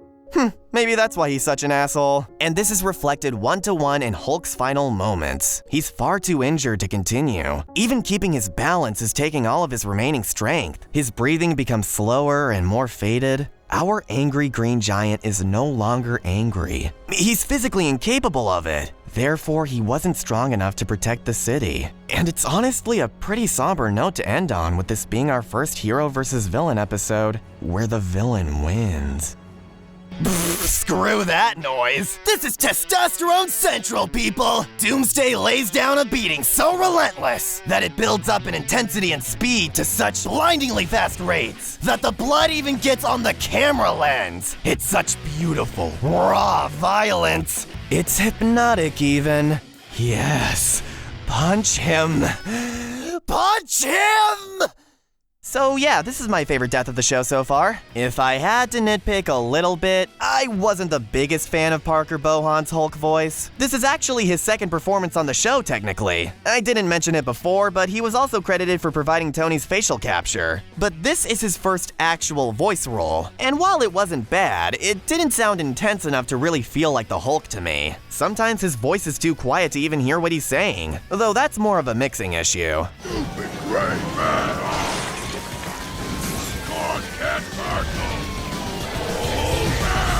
His battle sounds are still pretty fitting, at least, especially during the execution where selling Hulk's exhaustion was a must. And they match up nicely with Doomsday's. And as much as I praised the impact of these thrashings, admittedly, the episode still isn't without a few odd bits. Like, I still love that dropkick through the bus. But Hulk is completely unaffected here, and the next shot cuts to him staggering. Not sure that's how that works. But other than that, this episode fucking rocks! To the point where it's easier for me to ignore the small issues I have here as opposed to Tony versus Lex. Plus, the analysis sections are godlike. This is what I was referring to when I said we'd still get some timeless masterpieces in regards to Marvel versus DC. And from this point on, Torian was finally given more time to cook on this newfangled season pipeline as he used to be able to long ago. If it meant we could still get bangers like this without slowly depriving our main 3D animator of proper sustenance over a long period of time, then yeah, might as well let the man go home every now and then. Now here's my thing considering how close the results are. Would this fight play out the same way today now that we have more context on Hulk's immortality? Or would it be an actual stalemate? I will allow debates just this once in the comments, so long as y'all promise to remain civil, cause I'm legitimately curious. That doesn't mean I want a rematch. If we have to bring Hulk back again, you might as well do the most ridiculous thing imaginable. And seeing SCP on Death Battle would not only be intriguing, but the matchup itself has an eerie vibe to it completely different from this one that could tap into the more scary side of Doomsday's character, as opposed to just his brute strength. Until next time, Torian, enjoy your healing coma. You've earned it, my guy. Welcome to History 101. Today we are going to research and try to figure out what is the One Piece.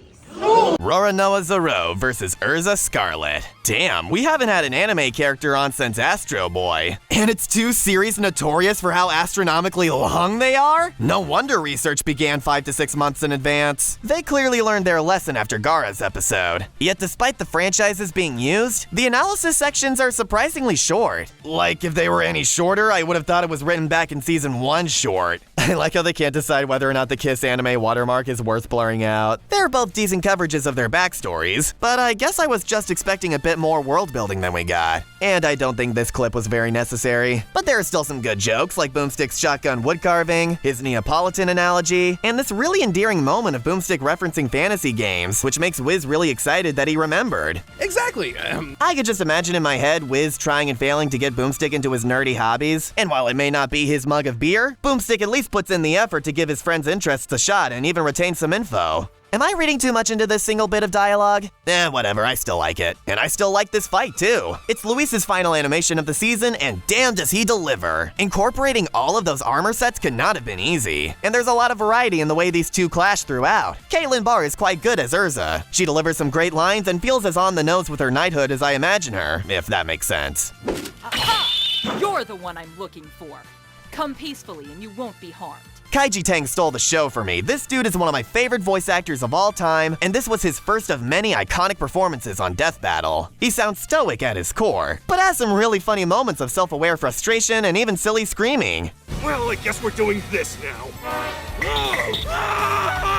This dude has clearly mastered the ever-important Set Yourself on Fire challenge, one that's claimed the throats of many a novice in the voice acting world. I also appreciate how he actually talks like he has a sword in his mouth, which would have been a very easy detail to miss. So much for all that true strength bullshit, huh? All that's well and good, but the climax really helps this episode stand out. Zoro gets up as a bloody mess, and it's the most badass thing we've seen in this whole video. I even like the, I'm assuming, custom portrait. Feel free to correct me on that. that. And as Urza starts monologuing how she has to win this fight for her friends, Zoro nonchalantly dons his bandana and rebuts, "Bitch, I've got friends too, and you're not one of them!" It still leaves me in shock how gory this death was. Feels like I switched the channel to Kill Bill. And having the mountain get cut in half in the background is a fantastic touch to make the killing blow feel even stronger while staying true to the research. While it's not one of my favorites of the season, this episode is solid proof that you don't have to be a fan of the franchises to enjoy the episode. And I could not be more of an outsider in this case. Zoro versus Bandana D. Wen. I'm just surprised anyone would date you, especially Pinkie Pie from My Little Pony.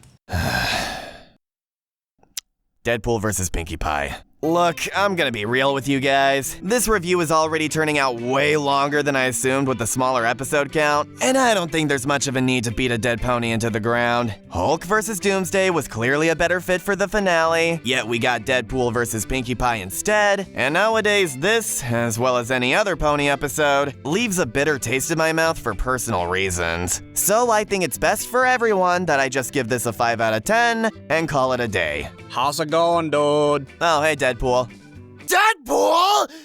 Actually, no, I'm not even gonna pretend like I'm shocked to see you. If anything, I'm surprised it took you this long to get here. And sit through the season with incomplete backgrounds, not giving feats while showing them on screen, incomprehensible sprites, a JoJo reference, a Sonic vs. Scott Pilgrim episode with no Sonic or Scott Pilgrim music to speak of, and death by spoon? Yeah, even I'm not that insane. Plus, I pinky promised someone that I'd give you the benefit of the doubt once you got to my episode, and buddy, you not only failed the test, I'm about to give you a personal crash course on what you and everyone else on the internet has been missing. Oh, come on. It's Deadpool versus Pinkie Pie. I feel like even a 5 out of 10 is pretty generous for our supposed season finale. See, that right there is exactly the kind of attitude I'm tired of. Well, we have had it up to here with the slander.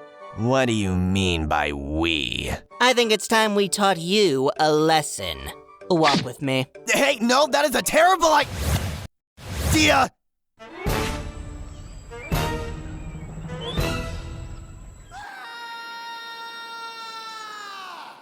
And by lesson, I mean a friendship lesson! Okay, first off, we are not friends. Second, where is that noise coming from? Welcome, welcome, welcome. A fine welcome to you. Welcome, welcome, welcome. Nathaniel, how do you do? Welcome, welcome, welcome. We've got so much to say. Welcome, welcome, welcome to Ponyville today. Wait for it! Oh, my mouth was open! It is such an honor to finally meet you, Nate! Wade's told me so much about you! Were you surprised? Huh? What's it like being a YouTuber? Have you ever tried a chimichanga? What's your favorite episode of My Little Pony? Is it one of my episodes? I bet it is! Did you like the song? You mother... I'm gonna... Wait, what? Oh yeah, forgot about that. Might be. Wait, I'm not sorry. I'm still mad at you. Oh, come on. Sure, we may have technically kidnapped you. Technically? But look around! Is it really so bad that you're here? You're not only in Ponyville, but you're face to face with its most popular resident! Weren't you talking about how Death Battle got you hooked on Friendship is Magic back in the Season 1 review? No, my exact words were that it sparked my interest in MLP. I checked out a few episodes, thought it was alright but not for me, and planned to move on with my life. But then my sisters caught me watching it, assumed I was a brony, and got me to binge the entire franchise with them. That doesn't sound so bad. I love bonding with my sisters. But not just G4, we also watched the 80s content, My Little Pony Tales, the G3 direct-to-DVD movies, and newborn cuties! Oh, yeah, that's pretty bad. But hey, that doesn't mean you can't still have fun now. This is a welcome party after all, silly. Some party? Where the shock is every pony? I cannot believe I said that unironically. Well, guess they weren't that interested in coming to see you after all. Either that or Raccoon Bro is too stingy to hire any more voice actors. At least we can agree on one thing. And that's just what Wade and I are here for. The quest for common ground. While we don't want to force anyone to like our episode, Though that's not exactly off the table. we both wanted to help give you a new perspective, to show it's not as bad as most people think. I don't know. This review's already longer than I was planning. Please? Oh, darn it, I can't say no to that face. Fine, just get on with it, you two. Yippee! Welcome, every pony! I'm Ponyville's plucky pink party planner, Pinkie Pie! And I am also here. And today, Wade and I will be your super special guest hosts for the final segment of every episode of Death Battle Season 3, reviewed in 10 words or less. Now, Biscuits, I've already gone way over the word limit. Oh, you're good, Pinkie. That title has kind of lost all meaning by this point. Phew! Anyway, Deadpool versus Pinkie Pie. That's still so funny to say out loud. Premiered on December 21st, 2016, and it was the Season 3 finale. But it wasn't always meant to be the season finale, and this is the first thing I need to school you on, Buster. Hulk vs. Doomsday was never planned to be the season 3 finale at any point. I don't even know where that idea started. The season of misinformation, everyone. It was actually supposed to be Miss Polygons versus Indy Jr., but as you yourself established, Torian was way too overworked, so it got pushed back to be the season 4 premiere. And let me guess, they came up with this episode at the last second, which is why it's such a weird finale idea. Wrong again. They were always planning to bring me back. Unlike most characters whose requests go down after appearing on the show, mine only went up. Especially after my supposed Hollywood calamity was announced. Yet, don't think I forgot about that little comment, funny man. We were really supposed to be the Season 4 premiere, so we were actually flippery flip-flop-flopped with Daring Do and Tintin. What? Whatever. The point is, it's not really fair to complain about it being a finale. Goku vs. Superman and Pokemon vs. Digimon weren't even planned to be finales themselves. Circumstance just caused the team to say they were after the fact. So this was their first time having to actually plan one. Funny how it still fits less than the improvised finales. Okay, Weisenheimer, be honest. Do you really want every single finale to be some big end-of-the-world event / real-life rivalry? Or do you think that maybe having a sillier one every now and then that feels like a celebration of the show, or a send-off to the year as a whole, might not be such a bad thing? Okay, I'll admit you've got me there, but that's all just the episode on paper. And you know the best kind of paper?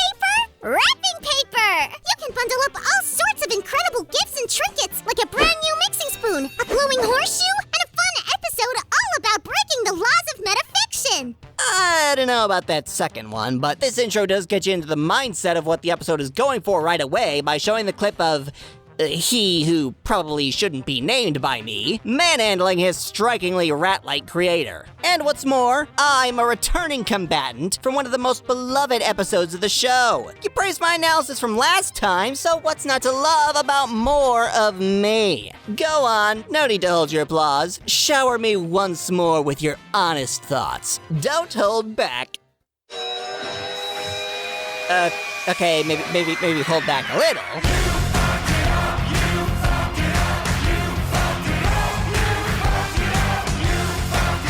Oh, come on, it wasn't that bad. I mean, how can you really say...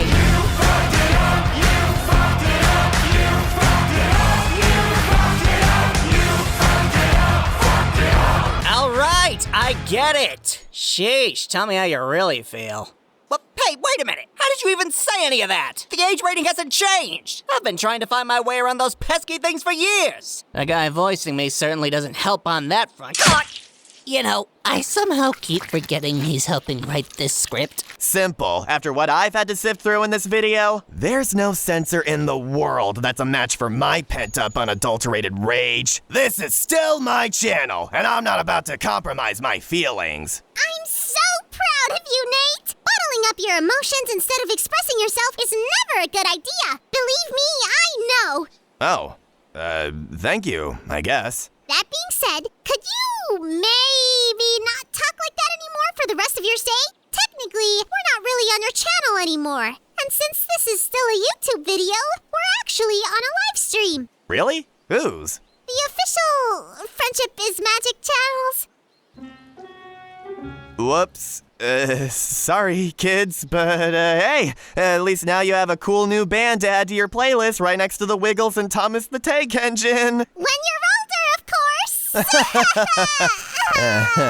Oh my god, can we please get this tank engine back on track and focus on the topic at hand? Me? Why do you have such a problem with my analysis? It's still our good old Canadian dog bartender, Curtis Takahata 101 Arnott, and you even said my segment from season 2 still holds up. You're right, I did. In fact, I stand by that statement. But your Season 3 analysis is nothing like that one. For starters, yes, you interrupted Whiz and Boomstick, but it wasn't that much. Despite the analysis section for this episode being about half a minute shorter, I mean, I'd be surprised if it wasn't shorter. It's not like you got that much new content in the 2-year wait period. Compared to last time, you are significantly more intrusive, and ironically take focus away from yourself. And don't say it was to set up the premise of your 3rd episode by making Whiz and Boomstick have a reason to hate you more. Not only was that definitely not planned at this point, even if it was, it's not like it would make this episode any better. I may like the inclusion of Reverse Flash, but it didn't affect my score for Flash vs. Quicksilver at all. In fact, I even went as far as getting a stopwatch and clocked the amount of time you talk in both episodes' analyses. Excluding your very short interruptions in Slade's section, you talked for a total of roughly 45 seconds in an analysis segment that's a little over 5 minutes. But in this episode, you talked for close to 1 minute and 55 seconds in an analysis segment that's less than 4.5 minutes, with a good chunk of that runtime being dedicated to non-sequitur gags like the dinosaur story, another gag of you listing off your weapons except more slowly this time, and that stupid death tangent. Hey, don't be disrespecting my bone buddy. At least it's content that wasn't as elaborated on last time. There's telling stories that add context to the fight, and then there's padding. If you were still immortal, then I'd have an easier time understanding its inclusion. But you're not, so it's pointless. And I don't know if you've noticed, but becoming a Hollywood star has totally changed you, my dude. Whenever you interrupted the hosts last time, it was either to banter with them or talk about your arsenal. Most of the comedy was pretty timeless despite them describing you as being everywhere on internet memes. And anytime you did make a reference, it was either an inside joke about the show itself or related to the fight at hand, such as you talking about the Ninja Turtles because of the different weapons you both pulled out. Here you say junk like lit,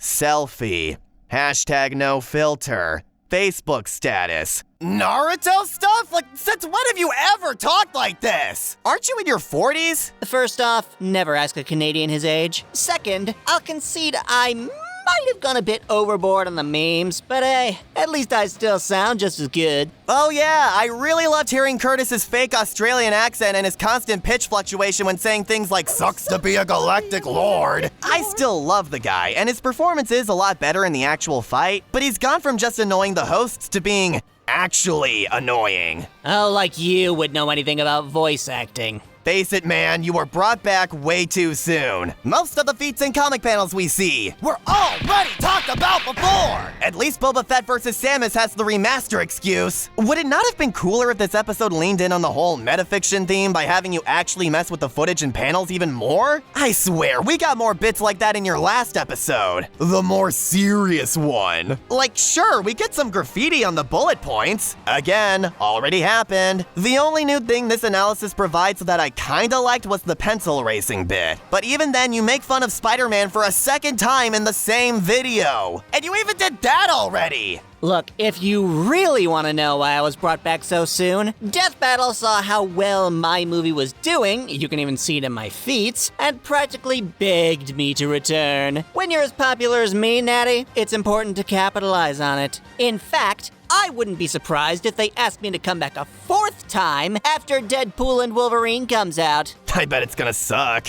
You suck! Take that back, you little— Okay! I think we've all made some good points here. Why don't you tell us how you feel about my section? I'll understand if it wasn't for you. Yeah, that's right. You think you're all high and mighty with your media bashing, do ya? Well, let's see if you can find the heart to make fun of a pure cinnamon bun like Pinkie right to her face. I really liked it, and it's my favorite part of the episode. Oh, you gotta be kidding me. Thank you. I wasn't expecting to say this, but they actually give the world of My Little Pony complete straight-faced respect here. They go in depth on Pinkie's origins and why she became a party planner, have a solid grasp on her personality by saying she's deceptively smart and meticulous, use some really funny clips, and are great at going over her insane abilities. This makes Pinkie the first true Toon Force user on the show, and in my opinion, she's kind of a perfect first pick since her abilities are on the lower end of the Toon spectrum and she's a more recent character, giving them room to build upon that foundation with more iconic characters that get even crazier with their cartoon shenanigans in the future. Which they have, making Pinkie a bit of a trailblazer. And of course, it's very fun seeing our hosts' reactions to all the impossibleness of it all, especially with how logic-oriented Wiz is, and again, this being the first time they've covered Toon Force. They don't even have a name for it yet. It simply is Pinkie. And no, being shocked by someone's capabilities is not the same as disrespect. At no point in this episode do either of the hosts come close to outwardly hating on Pinkie or her world. When Boomstick says, "Are we really doing this?" at the beginning, he's not annoyed about doing another pony episode. It's a callback line that's more targeted at the matchup itself. Cause yeah, it's an outlandish as heck idea even for this show. When they announced it, even I thought they were trolling, as well as many others. The closest Boomstick comes to outright insulting Pinkie's world is at the very end, but that's only because he was angry about the result, which we'll get to later. His and Wiz's banter with Pinkie is actually a lot of fun. I love how Boomstick tells Pinkie to talk about herself so he can grab a beer, the way Pinkie's new welcome song is seamless enough to feel like it was from the actual episode, but then makes you spit take once she says death battle, and Brittany Lotta gives a fantastic performance as Pinkie, with only a couple bits where it's hard to make out what she says, but I blame the mixing more than anything. Of course, I'm not surprised by the performance being this good. She had done plenty of projects as the character by then. Heck, she even had official experience as Pinkie in an interactive storybook, where she also voices Rainbow Dash and Fluttershy. Welcome, Death Battle! How do you do? Wait, what the? How does it know, Wiz? My Nana Pinkie taught me how to use it to duplicate myself over and over and over and over and over. Pony, no more! Oh, and Deadpool, here's the sugar on the cream. Roughly 55 seconds of screen time in a segment that's 6 minutes and 15 seconds long, which is almost 2 minutes longer than yours. I don't know what you are talking about, Wade. Showing him the sparklerific side of this episode has been super easy. He's practically doing our work for us. Ugh, she was a new character and her show had gotten 4 more seasons since the last one. Of course it was longer. And it used its length more appropriately. It helps that she doesn't immediately show up to wreak havoc, unlike you, giving Wiz and Boomstick ample time to set up Pinkie's backstory and more world building they hadn't covered before, making her crashing of the analysis more surprising. Some of the script is reworked too to really save the surprise. Take notes, DC. Heck, even Deadpool's preview is completely different, only featuring Boomstick since Ben was sick in real life, elaborating more on his backstory than the actual episode, and a joke about Deadpool not showing up in order to ruin the punchline set up by Boomstick. God, I wish that was in the actual episode. Back to Pinkie's though, love the cutie mark bit especially. It's so creative and feels exactly like something Boomstick would get himself into. Not to mention using her sprites as opposed to your cardboard cutouts allowed for a lot more variety and different emotions and interactivity, as well as really well done edits that place her in the episode footage itself. This honestly is one of my favorite analysis segments, period. And I'm not just saying that as someone with Stockholm Syndrome when it comes to enjoying your show. No idea what a sock hole has to do with anything, but I'll take that as a compliment. If you loved my analysis, then I bet this animation will totally inhabify you.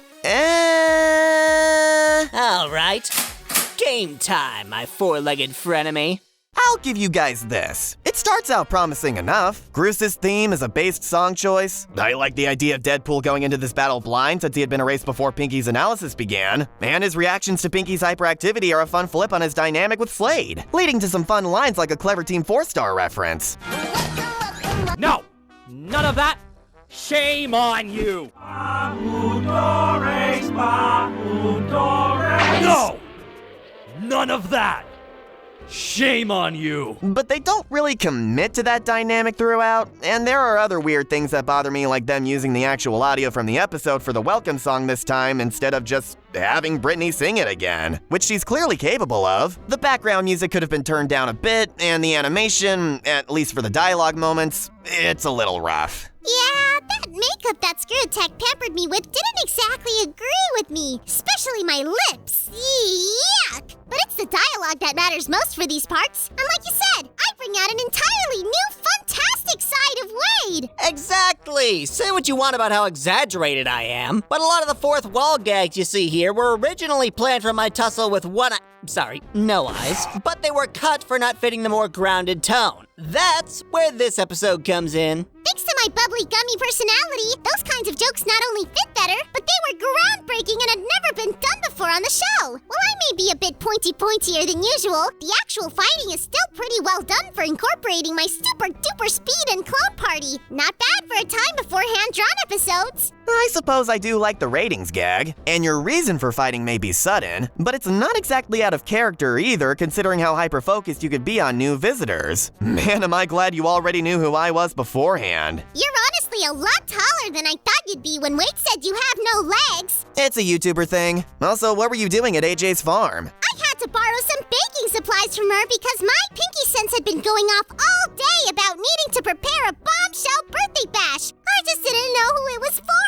yet. And boy, was I surprised to see someone like Wade show up in a world of ponies. Felt like the 80s all over again. Weren't you also a Pegasus back then? And white? And not named Pinkie Pie? It's all still a blur to me. Surprise, surprise. Chimichanga points to anyone who gets that joke, by the way. It's not a bad start at all and has potential, but the fight isn't allowed to escalate any further because all of a sudden you two just stop fighting. I at least understand why, and having you two bond over chimichangas was a neat touch. It's a running joke with Deadpool, and references one of Pinkie's funniest scenes from her show. I'm not against the whole friendship thing. I just wish it didn't happen so soon so we could get more interesting fight interactions. But then we wouldn't have had as much time to invade all the other episodes. Without that scene, the whole metafiction narrative would have been incomplete. I would agree with you, if it weren't for one thing. Not funny, didn't laugh. I felt more damage from that meme than any of Wade's attacks. I will stab you. Good luck with that. I kind of like the dancing moment with Terry, but you guys hardly take advantage of this brilliant concept. Invading past episodes and screwing with them is a comedic goldmine. But you don't even do anything in Amy versus Ramona. I kind of liked this joke at least. That's not Rainbow Dash, Pinkie. It's just a thumbnail. Who are you calling a thumbnail, you crusty JPEG? PNG, but I did not expect you to talk. What the heck is all this anyway? Oh, nothing much, Dashy. We're just talking about my episode with Death Battle from way back when. Oh, I see. So you're one of those egghead Death Battle reviewers, huh? I bet you think you're so funny trying to call my episode lame. Well, guess what, Bob? As president of Ponyville's Daring Do Appreciation Club, I know a thing or two about critics. And you wouldn't know media literacy if it kicked you in the face. So go ahead and give my episode a 2 out of 10. That just means I'm 20% cooler than you. Dashy, he gave your episode an 8. Oh, well, I guess you're sorta cool or whatever. Continue.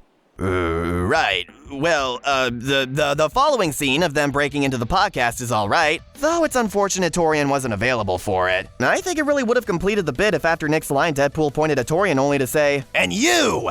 You're cool, but then it turns out Deadpool was just sad because it was his birthday. So it ends with Pinkie throwing a party, no death, and essentially no ending analysis at all. But they do give a compelling reason for it. What if 2 self-aware combatants were on the show that realistically could become friends under normal circumstances? Plus, it ties the episode's themes of breaking the rules all together with a cute little cotton candy and lasagna-flavored bow. Wait, so would it be like for smelling, or... Oh, don't act so naive, Pinkie. We all know exactly what would have happened if they actually tried to decide a winner. Isn't that right, Deadpool? Huh? Oh, well, I mean, I wasn't gonna say it, but that's true. It was the best way to make sure everyone was happy. Exactly. I'm glad we can both agree that Pinkie would have curb stomped you without a second thought. Hey, wait a minute. What do you mean curb stomp? Oh, don't worry, Wade. I can explain that one. Yeah, isn't that one of those dumb versus lingo words you nerds use to sound smart? It's so lame. But you gotta admit, they're pretty fun to say.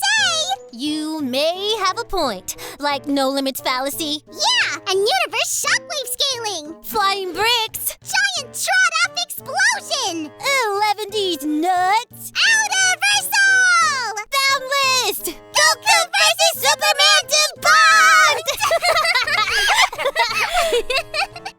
Tweedle pride and Tweedle moron. There's no way that I would lose to a baby horse girl toy, alright? I have grenades, knives, a teleporter, and for my neutral B, I wield a gun. What does she have that I don't? Greater speed, an unpredictable fighting style, gravity manipulation, body morphing, clairvoyance, instant healing factor, a likable personality, actual war experience in an alternate timeline. Do you want me to bust out the comics? Or how about the time she was able to handle all of Discord's powers at once and could have turned the entire cosmos into frosting?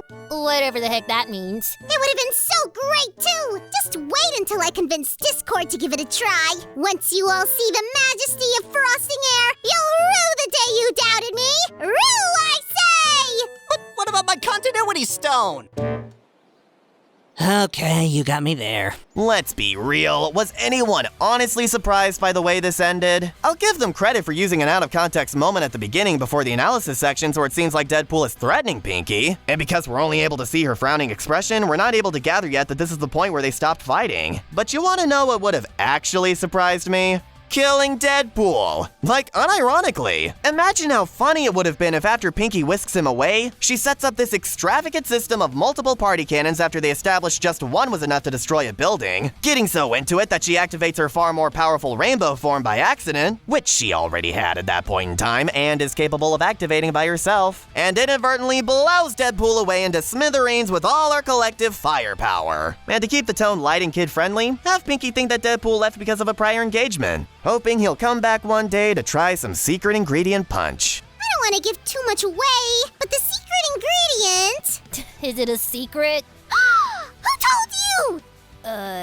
You did? You're missing the point, Nate. Think about all the returning fighters Death Battle had used before. They all face similar problems of coming back way too soon to have anything new or interesting to say, or clearly being used as a filler pick to ease new writers into the show. All 3 of my episodes are completely different from each other. And don't you worry when it comes to that climactic finale to the trilogy. We will get there very soon.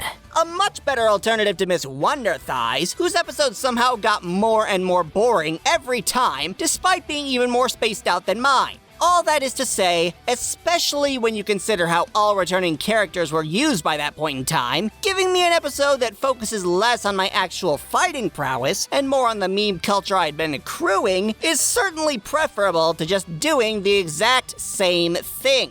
I'd even go so far as to say that I helped lay the groundwork for future returning characters.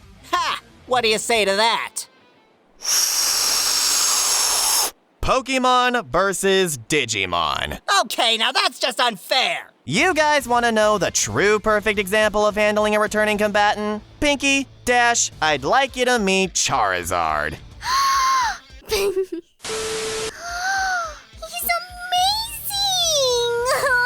Definitely the second best reptile I've ever seen! Hey! Oopsie poopsie, I meant third best, Dashy. Show yeah. Ah! Oh, stop doing that! Vengeance! I will have vengeance! Hey, quiet down up there. Charizard's episodes, Pokemon Battle Royale and Pokemon vs. Digimon, are not only nearly 3 years apart, but they cannot be more different from each other in tone. One's got the vibes of a playground debate and focuses on just the mons, the other is a dramatic and ideological clash of how 2 worlds battle with their monsters. As Steve put it, training versus taming. Even if we ignore all that and just focus on Charizard himself, one tried to capture how it would fight in the wild on its own, the other focused on the bond between trainer and companion, giving way to moves that have far more thought and strategy behind them. Not to mention any overlapping information during the analysis was quickly skimmed over to give room for the new stuff that literally couldn't have been talked about last time since Red was absent. That is how you do a returning combatant.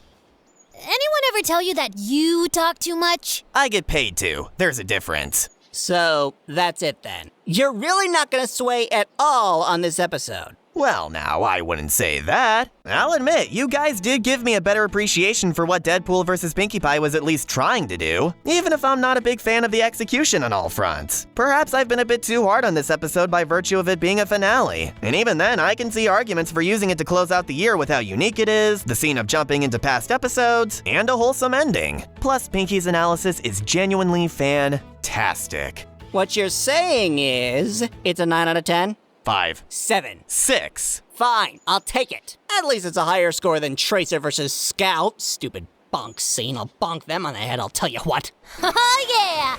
That means I still reign supreme as the best pony episode, baby! Oh, I wouldn't count on that for long.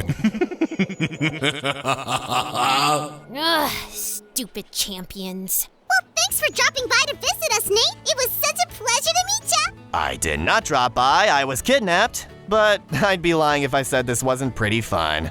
In a fever dream kind of way, at least. And I got to make fun of Deadpool, that's always a blast. You are very lucky we are in a family-friendly world right now. Let's just get out of here so you can do your stupid wrap-up bit or whatever. And I'm not talking winter. Bye, Nate! Hope to see you again sometime! Bye, guys, I don't. What's going on here? I thought I heard other voices. Oh, hey, Twilight, you just missed them. Yeah, we were talking about my Death Battle episode with some out-of-town friends. Oh yeah, I remember Death Battle. Did not care for Death Battle. I don't think I'll ever mentally recover from any of that. So instead of becoming an alcoholic like Tony, let's drown our collective anguish together by reviewing every episode in 10 words or less. Ready, go!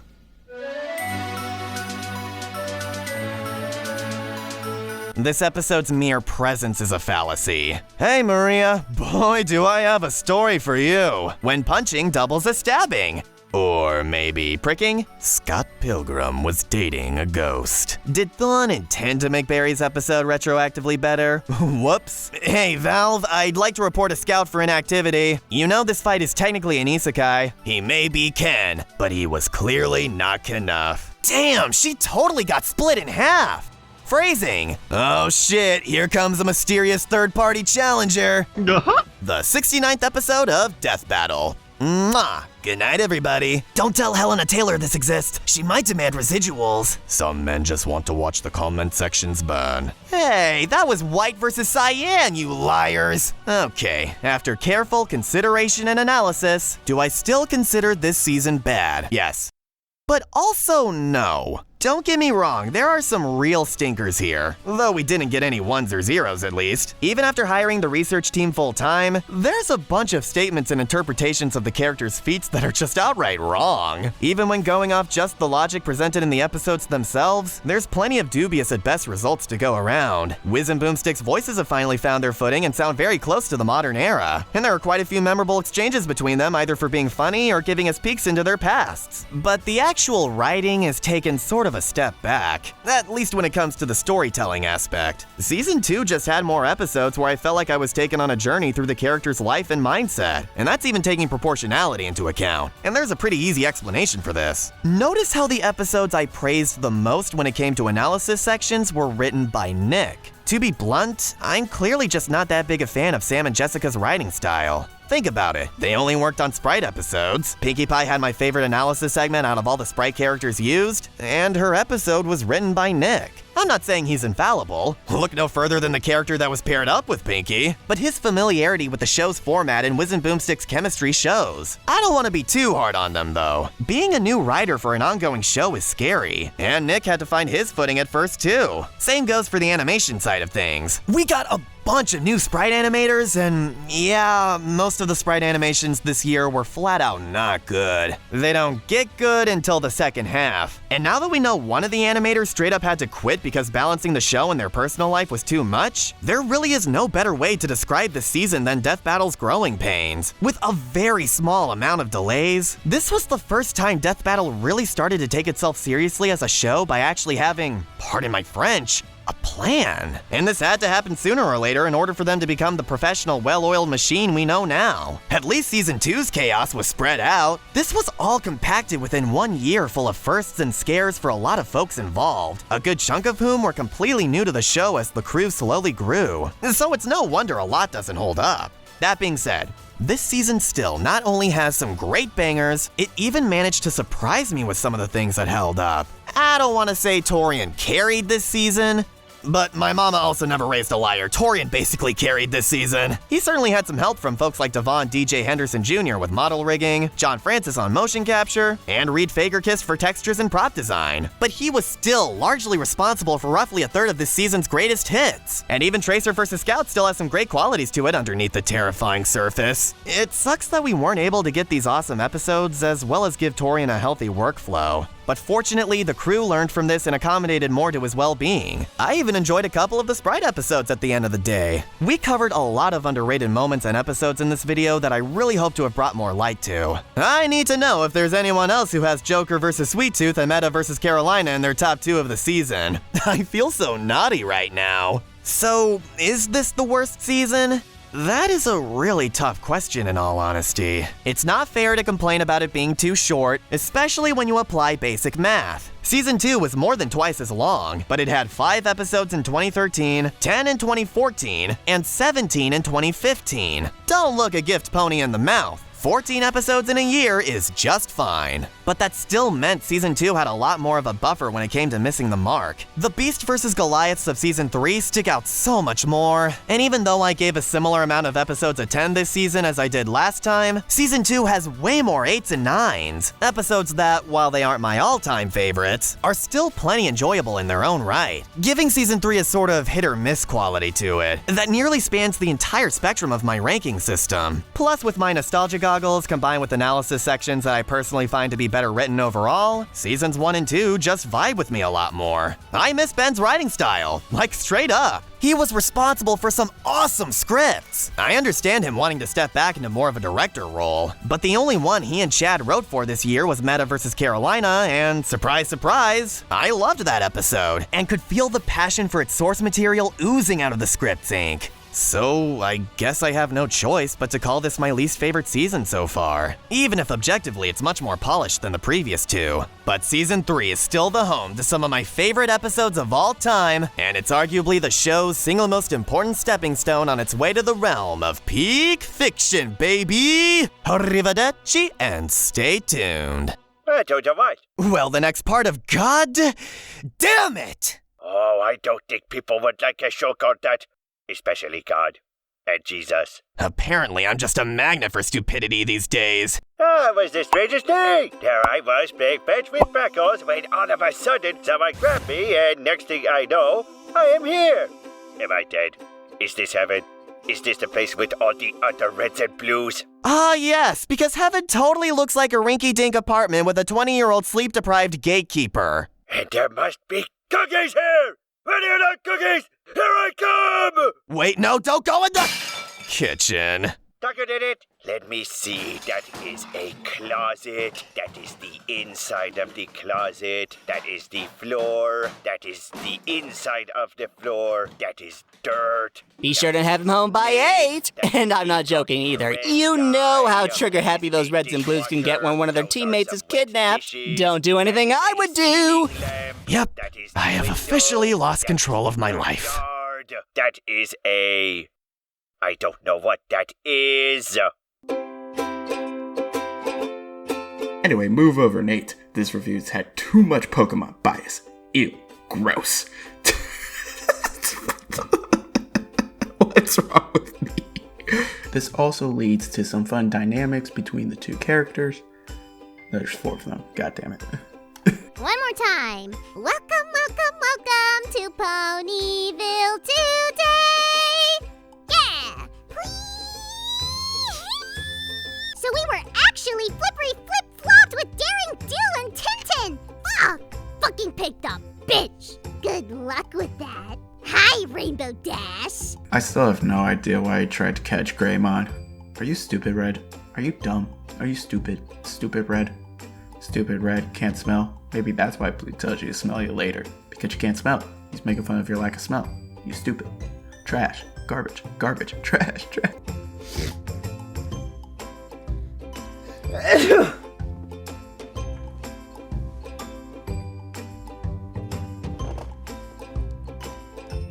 Hope one of those works. Honestly, I think that the next time we see him again, it's going to be a battle royale between Ragna, Naruto, the Living Tribunal, Muse, Palutena, Hulk, I think, is up there, and then Deku, obviously, because Hulk's gonna be there, he's gotta be there too. Then, wait, what? I'm just sitting here, listening to myself over and over again. I'm losing my fucking mind. How the fuck do you do this? Lucas Schuneman still owes me one ice cream cone. It's been 8 years, and I'm still waiting. Yes, Batman. Oh, you want to talk about that battle, Batman? I was born in the Versus community, molded by it. I never saw normal power scaling until I was a man. And by then, there was nothing to me but bias. Fuck. He's amazing. Oh. What the fuck was that? It was such a pleasure to meet ya. Meet ya. Hey, I know where you're from. It makes it that much nicer to meet ya. Hey, I know what you've done. It makes it that much better to defeat you. Okay. I did not care for Death Battle. Yes, honestly, this is what I like. That's what I thought you were referencing. Did not care for Ramondo. Okay. You crusty JPEG. You suck. Enjoy the crust.